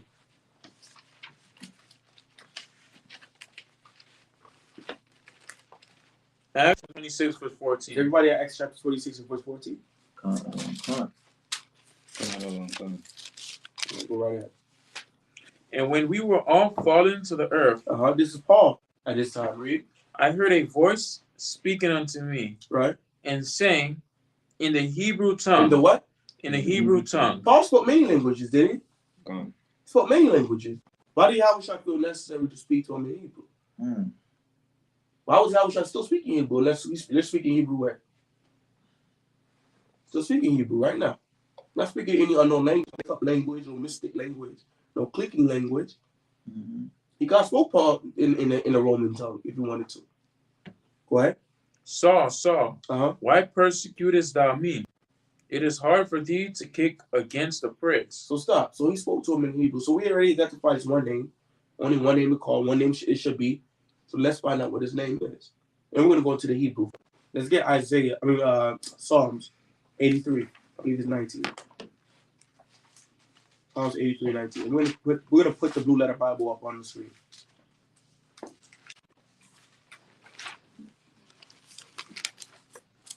So 83 and 18. Psalms chapter 83 verse 18. Is everybody at Psalms 83 and 18? Go ahead. That men may know that thou, whose name alone is Jehovah. Is who? Jehovah. Now, is there a J in the Hebrew tongue? No. How old is J? Less than what? 1,000 years old? Yeah. So how can that be the Most High's name? What do we have to go into to find out what's his name? Go what language? Let's go into the Hebrew. So we're going to share the screen.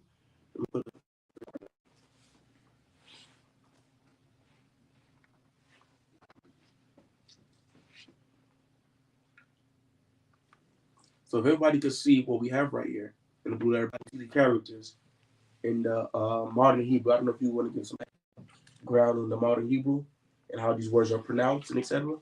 Because this is not the original Hebrew that we spoke in ancient times. We spoke the ancient Hebrew, the Paleo Hebrew, Proto-Phoenician Hebrew. Well, you can go ahead and expound a little bit on this Hebrew that they speak in Israel today. I know that if you look at the YouTube, those little dots, those give a let the people know how to pronounce each character, how to pronounce the word and how to give it the proper pronunciation. Ancient Hebrew didn't have that. Right. The pronunciation that exists today in modern Hebrew has nothing to do with what we're reading in the ancient text. So when you see Jewish people say the Hebrew, the language you're speaking today has nothing to do with what that was written in this 4,000 years ago, because languages evolve, languages change, languages adjust over time. God. So when we go into it, right, first we'll listen to the definition. The existing one, the proper name of the one true God. So when we go into it, and it will be pronounced Yod He Wah He. That's how you pronounce characters. In the ancient Hebrew, it would be what? It would be what in the ancient Hebrew? Like Yah. Not Yah. Remember, the Most High is not your girlfriend to be calling him Yah. Right? You don't have. And then it would be Yahweh. That's how you pronounce these ancient characters. Yod would be. I'm sorry? It's powerful. More powerful. Sounds like somebody who's going to slap you if you sin. That's what it sounds like. So Yod would be pronounced Yah. Hey, Ha. Wad would be Wa. And the Hey at the end would be Ha. It will be Yahweh. That's the proper name of the one true God. J is less than 1,000 years old. We already understand there's only one name. And even in the definition, they tell you this is the proper name of the one true God. So now we already identified the Most High's name. So we're going to go into Yahushua now. So I want you to give me Acts, the 7th chapter.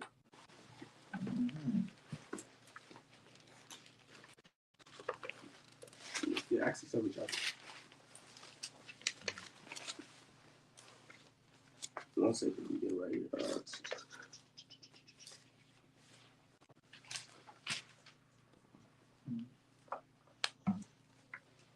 One second.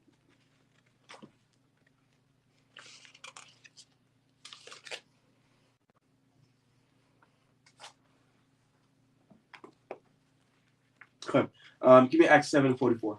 We'll start from there. Acts chapter 7, verse 44. Uh-huh. Our fathers had the tabernacle. So stop. If everybody remember, what language was Yahushua speaking? Hebrew. What is Yahushua's nationality? Israelite. Hebrew, an Israelite, right? So he would have what type of name? Hebrew. A Hebrew name. So we're also going to go to the Hebrew as well. Go ahead. Our fathers had the tabernacle of witness. What is it referencing right now? During the time of the tabernacle. It's referencing what? When did we have the tabernacle? Did we have the tabernacle in the New Testament, Old Testament, Old Testament. the prophets, in the Torah? When did we have the tabernacle? We get it in the Old Testament. In Exodus. Yeah. So it's referencing right now back into Numbers. Go ahead. In the wilderness. Uh-huh. As In the what? In the wilderness. In the wilderness. Now we get into the specific timestamp. Read. As he had appointed, speaking of Uh-huh. that he should make it according to the fashion that he had seen. So now we know what the time era he's referring to, Moses' time. Read. Which also our fathers that came after brought in with Jesus. With who? Jesus. With who? Jesus. Where was Yahushua revealed as Jesus or Yahushua in the Torah? In Matthew 1 and In the Torah. oh, in Torah. Oh. Where is he found that? Are you gonna see Yahushua in the Torah? I mean, in the wilderness, has Yahushua, of course. No. So who? Sorry. Huh? No, he wasn't there. Oh, he wasn't manifested to the New Testament. This is a savior, right? He still has that angel that delivered us. He wasn't known to us in the wilderness as Yahushua, as Hamashiach Yahushua. So who's this Jesus is talking about? Let's continue reading. Into the possession Read it again. Which also our fathers that came after Moses, read. Brought in with Jesus what? Into the possession of the Gentiles. Possession of the what? Into the possession of the Gentiles. So after Moses, who brought us into the land of Israel? Joshua. It was Joshua. It's talking about Joshua. But right here, it's showing us what's the name? Jesus. It's Jesus. Mm-hmm. So Joshua's name translated over to the Greek is what? Jesus. Jesus' name translated back to the Hebrew is what?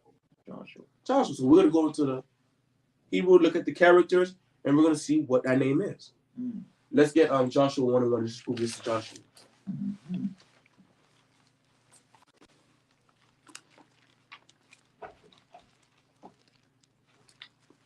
Azar.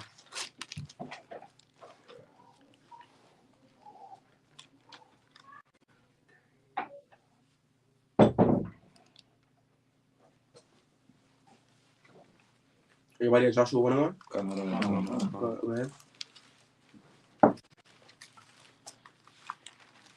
Joshua chapter 1 verse 1. Now after the death of Moses, the servant of the Most High, it came to pass that the Most High spake unto Joshua. Joshua, go ahead. the son of Nun. Go ahead. Moses, minister, saying, Moses, my servant, is dead. Now therefore arise, go over this Jordan, thou and all this people. So stop. So we already see that Jesus is Joshua. Joshua is Jesus. Let's get another example. Direct 49:12. Because Apocrypha was translated from what? From Hebrew to Greek or Latin. Right. So we're going to see the same thing. Some of the names are like that too.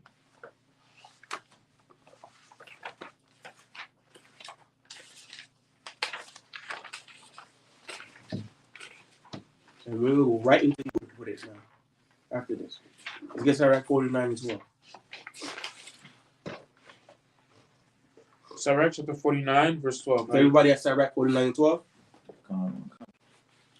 You can use this, brother, if you want to use it for now. Can you use this for now? It ain't in the blue letter. Oh, you got it in the phone? No, it's not in the blue letter. Oh. You can use that.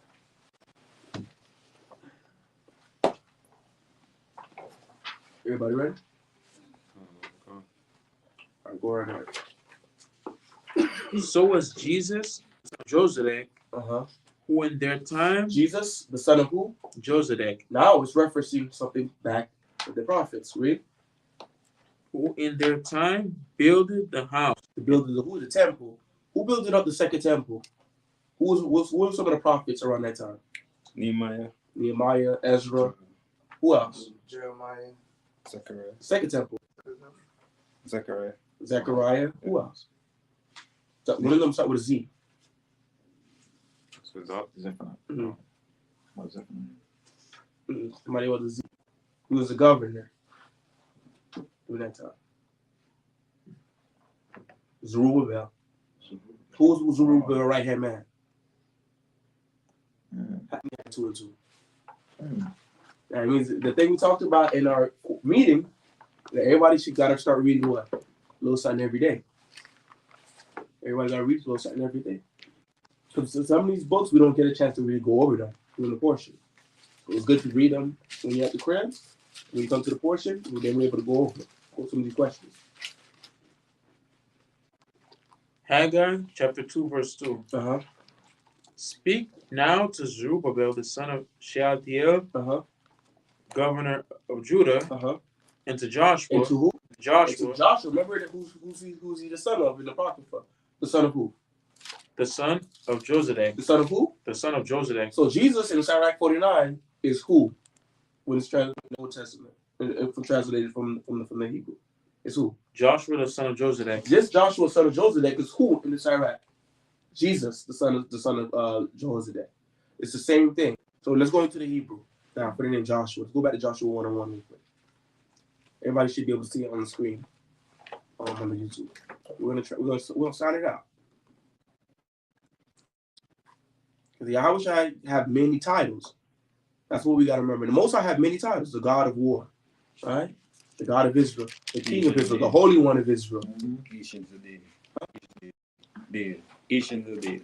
I'm sorry? Ancients of Days. Oh, Ancient of Days. I thought you said Ancient of Days. I'm like, Ancient of Days. What Haitian is that? The scriptures. Put up a 7 seal for you. So, okay. We'll take that W though, but so the Ancient of Days. The Most High have many titles. Elohim, right? Out of one. Yahweh too. The Prince of Peace. The begotten, right? The Son of David. He had many titles, but both of them only have one name. So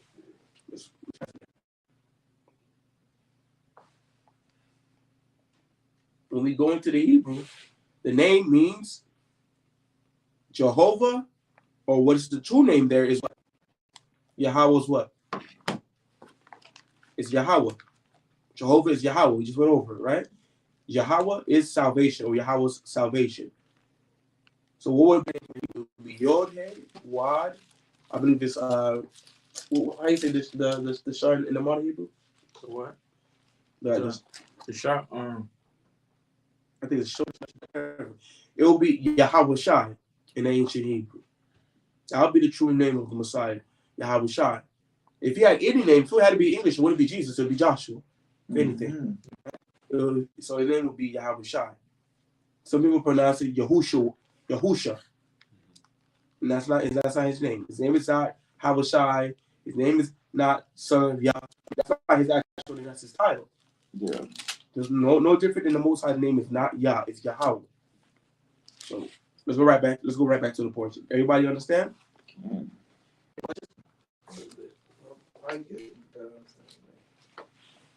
What you said? No, I'm okay. Okay, done. Let's go ahead and continue.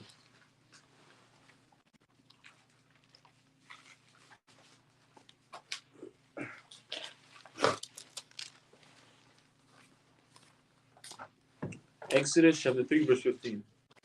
And the Most High said moreover unto Moses, thus shalt thou say unto the children of Israel, the Lord God of your fathers, the God of Abraham, the God of Isaac, the God of Jacob, I have sent you. This is my name forever. Read that again. Yahweh, power of Abraham, the power of Isaac. Yahweh, the power of your fathers, the power of Abraham, the power of Isaac, and the power of Jacob has sent me unto you. Why did you say the power of Abraham, Isaac, and Jacob to them? let them know what he's talking about. Right. Yeah. The same God you heard that was dealing with Abraham, I'm him. Mm-hmm. Same God that was dealing with that's me. Yeah, With Jacob, yeah, that's me. I'm the God that you grew up hearing about. mm-hmm. That was a redeemer on me. It's me. That's why he said the power of Abraham, Isaac, and Jacob. Now, when it comes to like baiting and like, you know, trying to like destroy brothers about the name of the Most High, you know, the truth is the truth at the end of the day. We here to defend the word. But are we going to let that stop us from being brotherly? No. Are we going to let that stop us from keeping the commandments towards our brothers and sisters? No. Is that going to make us what? Say, oh yeah, you can't come to the feast? No. Let's give an order. But no.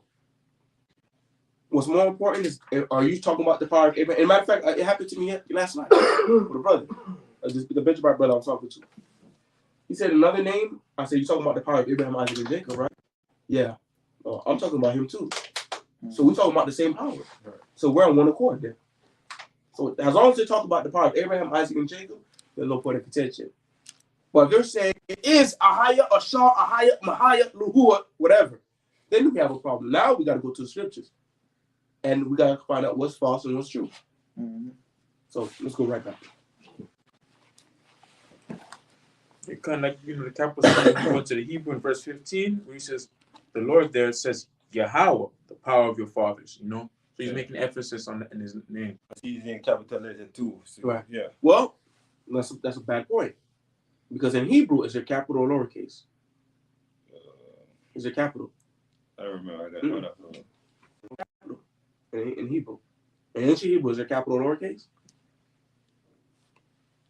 We have a problem. No. So we never make sure we be careful and say, well, that's the big G, not the lower G. No, I was referring to. No, I'm just saying, for the big L, lower L, or it's all capital. Let's be mindful of that. Because somebody will hit you with these at a street discussion that can't. Because in the original tongue, there is no capitals.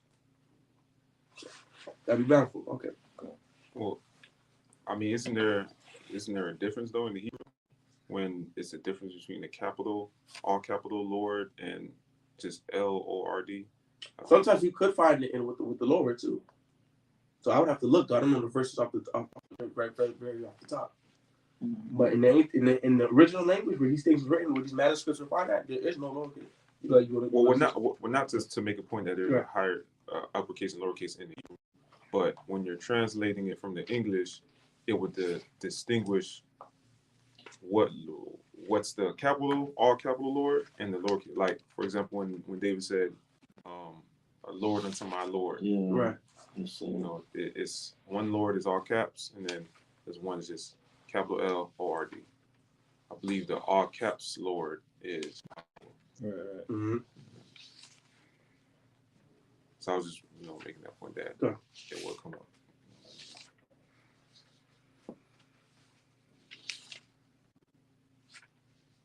You go ahead and continue.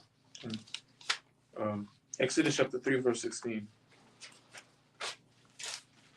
Go and gather the elders of Israel together, and say unto them, Yahweh, power of your fathers, the power of Abraham,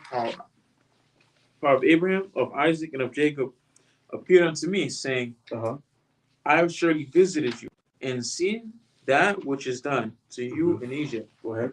And I have said, I will bring you up out of the affliction of Egypt, unto the land of the Canaanites, and the Hittites, and the Amorites, and the Perizzites, and the Hivites, and the Jebusites, unto a land flowing with milk and honey. And ye shall hearken to thy voice, and thou shalt come, and thou and thy elders, and the elders of Israel, unto the king of Egypt. And ye shall say unto him, Yahweh, power of the Hebrews, have met with us. And now let us go, we beseech thee. So now the Most High transition is the part where He will deliver us out of the land of Egypt. So we're going to go ahead and continue. Go ahead.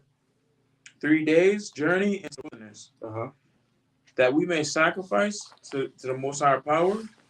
And I am sure that the king of Egypt will not let you go.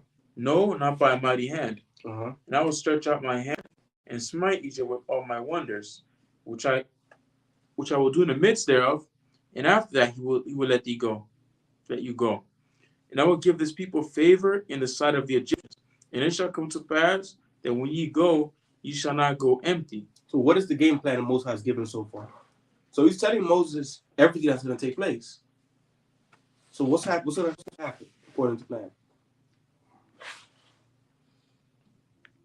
He's supposed to go to Pharaoh, go with Pharaoh that's there, and tell him to like let Israel go.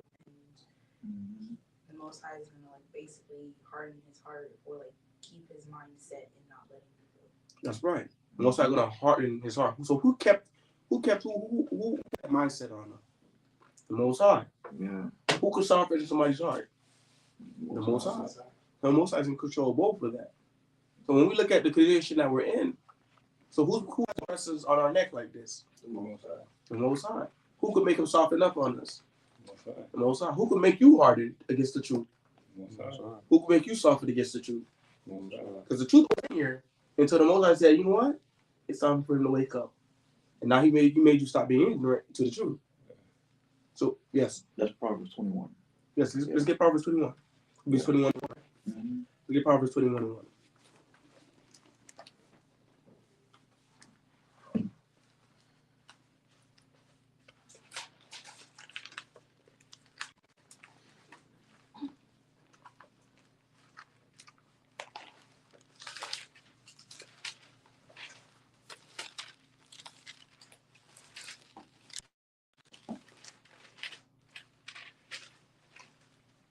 Proverbs chapter 21, verse 1. Oh, go ahead. The king's heart is in the hand of the Most High. So what is the heart in this context it's talking about? Mind.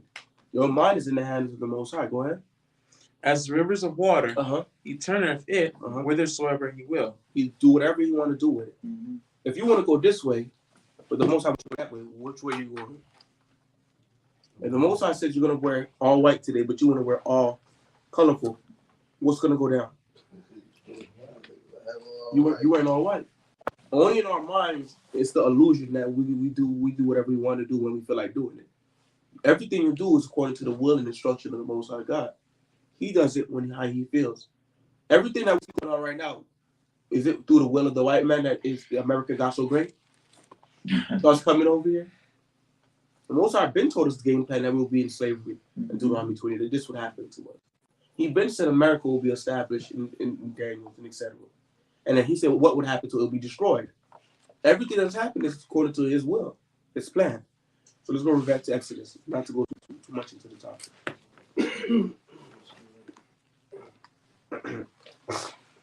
Exodus 3 and 22. Uh-huh. But every woman shall borrow of her neighbor, Uh-huh. and of her that serveth in her house, jewels of silver and jewels of gold, and raiment, and you shall put them upon your sons and upon your daughters, and you shall spoil the Egyptians. Exodus chapter 4, verse 1. And Moses answered and said, But behold, they will not believe me, nor hearken unto my voice, for they will say, Yahweh have not appeared unto thee. So why would they say that to Moses? Remember, how did Moses grow up? In the mansion. Right. You grew up good. You eating corned beef in the can, he eating lamb. He eating lamb with rosemary with butter on the side. That's what he's eating.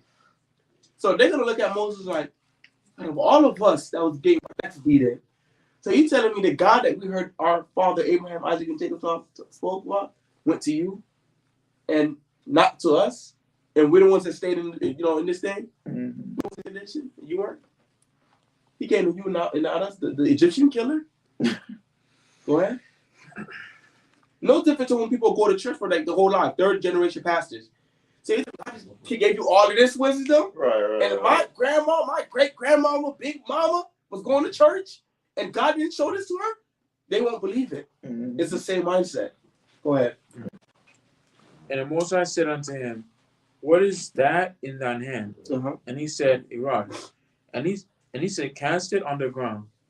And he cast it on the ground, and it became a serpent. And Moses fled from before it. Mm-hmm. And the Most High said unto Moses, Put forth thine hand, and take it by the tail. And he put forth his hand and caught it, and it became a rod in his hand. So what's the first miracle the Most High gave him? He turned the serpent into the rod into a serpent. Mm-hmm. I'm gonna ask this question next week. Hopefully everybody was taking notes. Go ahead. that they may believe that the Most High, power of their fathers, the power of Abraham, the power of Isaac, and the power of Jacob, hath appeared unto thee. And the Most High said furthermore unto him, Put now thine hand into thy bosom, and he put his hand into his bosom, and when he took it out, behold, his hand was leprous as snow. What? And he said, Put thine hand into thy bosom again. So what's the second thing that was done?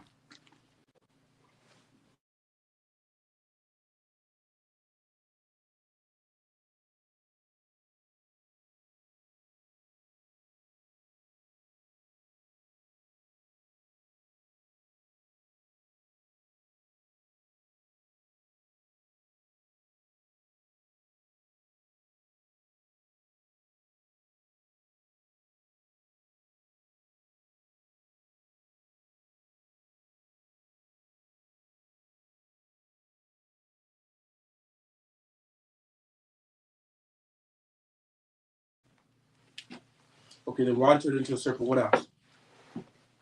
And his hand went from his original skin tone to leprous to back to.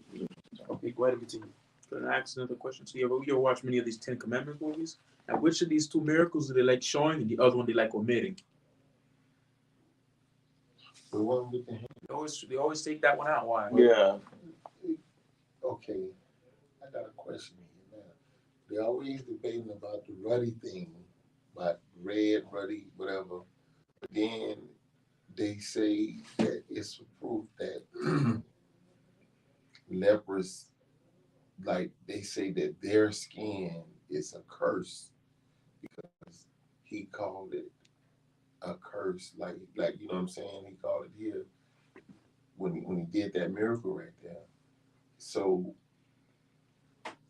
but the white as snow, but they not really white as snow unless they like be in a cave or something. Right.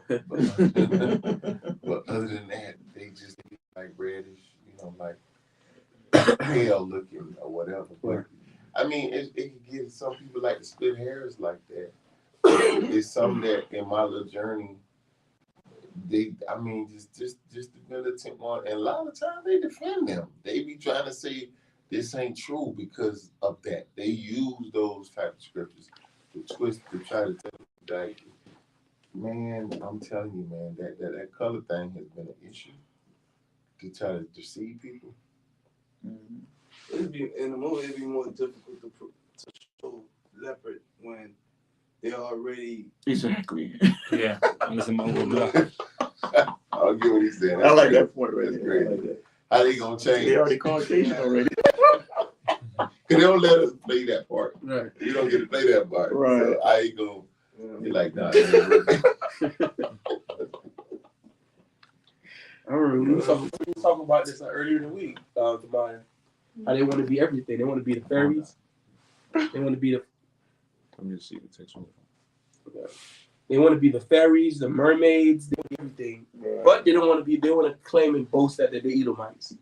That's the one thing they will never boast. Yeah, we Esau. Yeah. The mighty Edomites. They never want to do that. You never see them on History Channel saying that the Edom thing about it. No. Never. Right. But they'll try to say that they're the mermaids, and they ain't got. There's no goddamn mermaids. They'll be the pixies and fairies, and all that. The Vikings, all that. Right. Stuff. But they won't be Edom.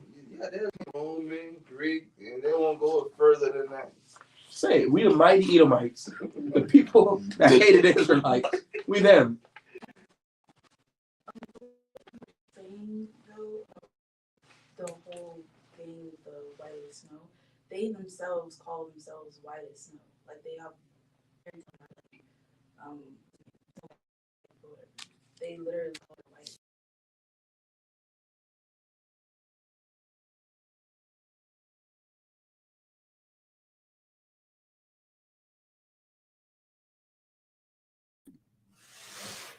No, you go ahead and continue reading. Exodus 4:7. And he said, Put thine hand into thy bosom again. And he put his hand into his bosom again and plucked it out of his bosom. And behold, it was turned again as his other flesh. And it came to pass, if they will not believe thee, neither hearken to the voice of the first sign, that they will believe the voice of the latter sign. And it shall come to pass, if they will not believe also these two signs, neither hearken unto thy voice, that thou shalt take of the water of the river and pour it upon the dry land. And the water which thou takest of the river shall become blood upon the dry land. So the third one is what? Turning water into blood. So this is also demonstrating the abilities of the Most High. Because it takes a God to be able to turn something like this to a living organism with cells, with life in it. Because you turn a rod into a snake. It wasn't figurative. To be able to change the molecules and the cells in the condition of your body, where your hand become leprous. To be able to change water into blood, like blood cells, you got to really go into the science of this. This is something like, you can't replicate this. When Yahweh shall change the water into wine, it takes a specific method to turn water into wine. It has to be fermented. It takes time. Right. To be able to do that, that's like something that like as far exceeds human our brain capacity. To be able to break it down. How you did something like that, or can it be replicated on that level? Go ahead. It takes like 2 weeks to ferment it, and it's been done in seconds. Right. But go ahead. Verse 10. And Moses said unto the Most High, O my Adawan, I am not eloquent, neither heretofore nor since thou hast spoken unto thy servant. But I am slow of speech and of a slow tongue. Right. And the Most High said unto him, Who hath made man's mouth? Or who maketh the dumb or deaf, or the seeing or the blind? Right. Have not I the Most High? Now therefore go, and I will be with thy mouth, and teach thee what thou shalt say. And he said, O my Adawan, send, I pray thee, by the hand of him whom thou wilt send. And the anger of the Most High was kindled against Moses. And he said, Is not Aaron the Levite thy brother? I know that he can speak well. And also, behold, he cometh forth to meet thee. And when he seeth thee, he will be glad in his heart. And thou shalt speak unto him, and put words in his mouth. And I will be with thy mouth, and with his mouth, and will teach you what ye shall do. We'll hold back for the precepts because of time. And he shall be thy spokesman unto the people, and he shall be to thee instead of a man, and thou shalt be to him instead of God. And thou shalt take this rod in thine hand, wherewith thou shalt do signs. And Moses went and returned to Jethro his father-in-law, and said unto him, Let me go, I pray thee, and return unto my brother, which are in Egypt, and see whether they be yet alive. And Jethro said to Moses, Go in peace. And the Most High said unto Moses in Midian, Go, return into Egypt, for all the men are dead which sought thy life. So Moses gets all the instruction that he needs, the miracles, all the tools, all the wisdom that he needs to go out there and go get the people out of Egypt. And you got to imagine, the Most High is like Most High waking you up. Who are you? And tell you, yo, I want you to go to Washington, D.C., in front of the White House, where there's guns and killers and mercenaries. This Edomites that will throw you on your neck in less than 2 seconds. And I want you to tell them, you crackers go into slavery, and you let the Israelites go. You can imagine how much bravery Moses had to have and faith in the Most High to be able to go do this and follow the Most High's will. But go ahead. 20. And Moses took his wife and his sons and set them upon a donkey. And he returned to the land of Egypt. And Moses took the rod of the Most High in his hand. And the Most High said unto Moses, When thou goest to return into Egypt, see that thou do all those wonders before Pharaoh, which I have put in thine hand. But I will harden his heart, that he shall not let the people go. And thou shalt say unto Pharaoh, Thus saith the Most High, Israel is my son, even my firstborn. And I will say unto thee, Let my son go, that he may serve me. And if thou refuse to let him go, behold, I will slay thy son, even thy firstborn. And it came to pass by the way in the inn that the Most High met him, and sought to kill him. Then Zipporah took a sharp stone and cut off the foreskin of her son, and cast it at his feet. So stop. Why was Moses going to be killed by the Most High, or this angel that the Most High sent? He didn't obey the law of circumcision. Exactly, he didn't obey the law of circumcision because his son shall have been circumcised at what day? On the 8th day. He didn't keep it. Go ahead. And cast it at his feet, and said, Surely a bloody husband art thou to me. And he let him go. Then she said, A bloody husband thou art to me because of the circumcision. Mm-hmm. And the Most High said to Aaron, Go into the wilderness to meet Moses. And he went and met him in the mountain of the Most High and kissed him. And Moses told Aaron all the words of the Most High who had sent him, and all the signs which he had commanded him. And Moses and Aaron went and gathered together all the elders of the children of Israel.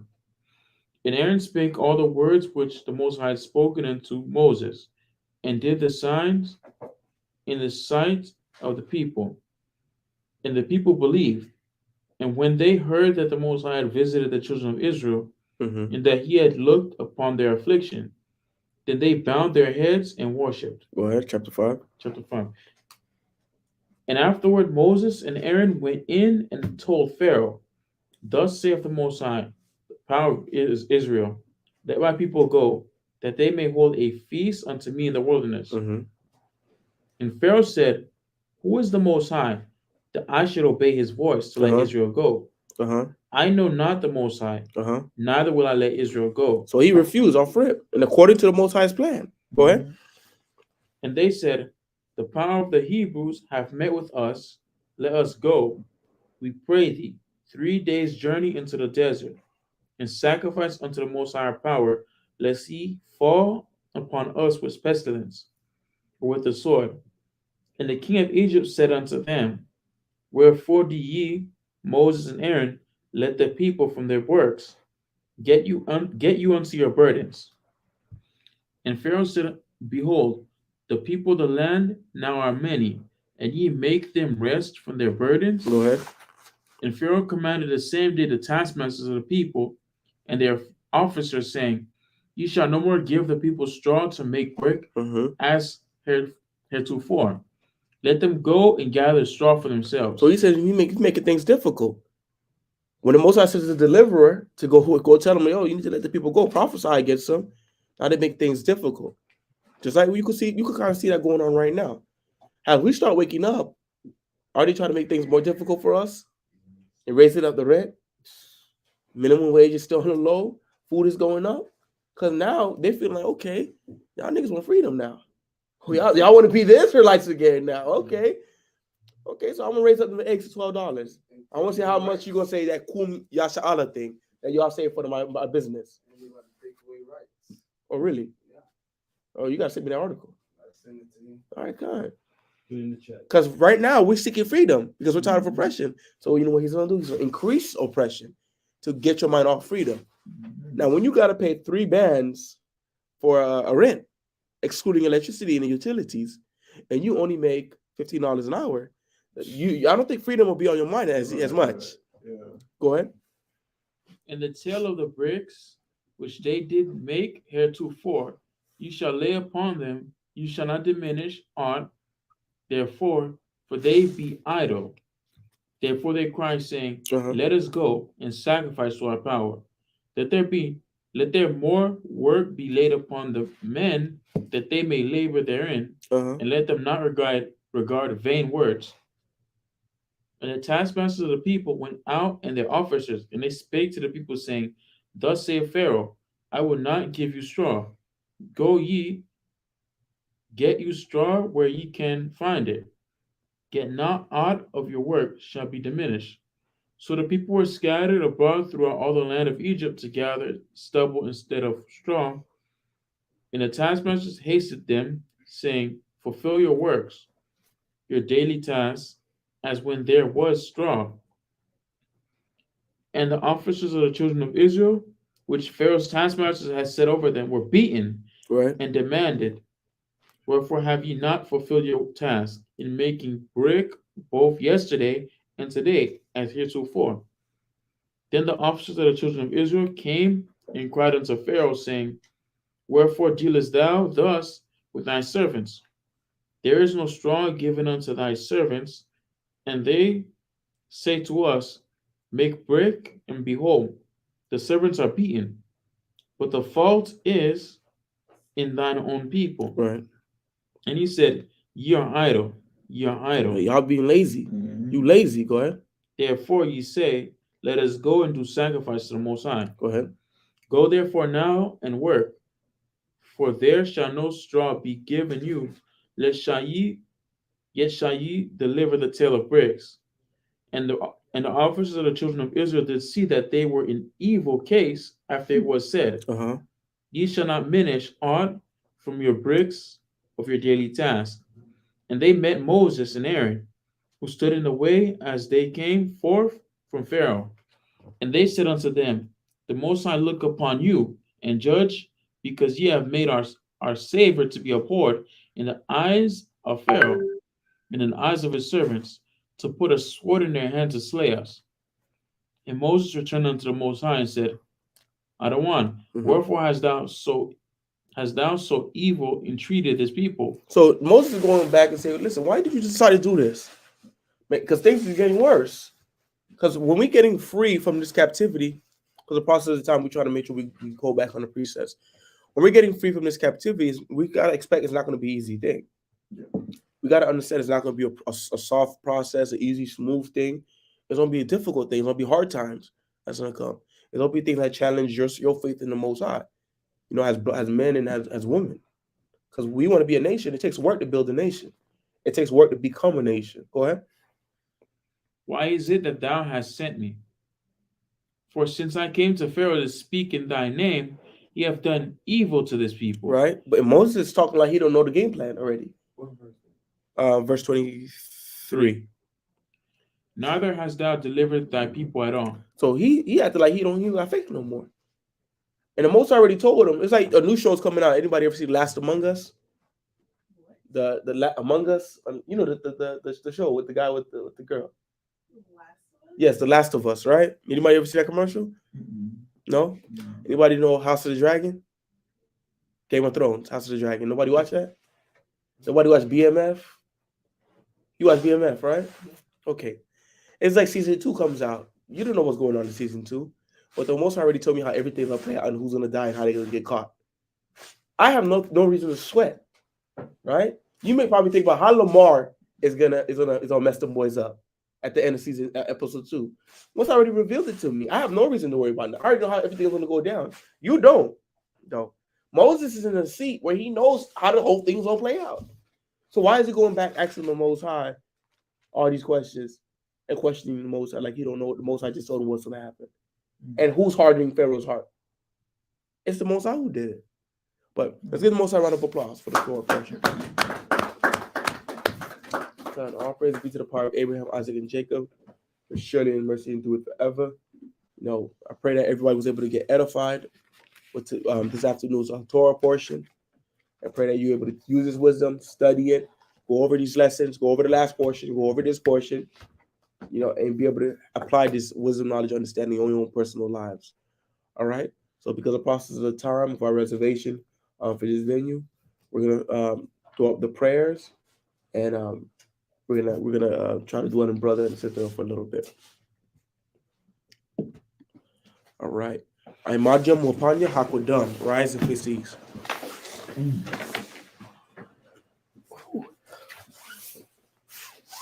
Hallelujah. Hallelujah. Hallelujah. Hallelujah. All praises, all power, all glory go to the power of Abraham, Isaac, and Jacob. For his mercy endure forever. How we ask that you allow us to retain this information, this wisdom, knowledge, and understanding, Yahweh, and we ask that you guide us for the rest of our travels today. As we go out and go teach your people, Yahweh, that word, that instruction, Yahweh, that wisdom, we ask that you guide us, Yahweh, and you allow us to be fruitful in our works, Yahweh, and accept the works of our hand. We ask that you watch over all those souls that are tuned in via live stream today, that they're able to receive the wisdom, knowledge, and understanding. And if they couldn't make it physically, that Lord willing, they'll make it physically next week, Yahweh. And we ask that you guide and forgive us for our iniquities. All this we ask for what indeed, by Hashem, Amashek Yahweh, Shai Tuwara, Kiyah, Aman. The most high round of applause. We want to say shalom to our family on the live stream. Shabbat shalom. Enjoy the rest of the evening.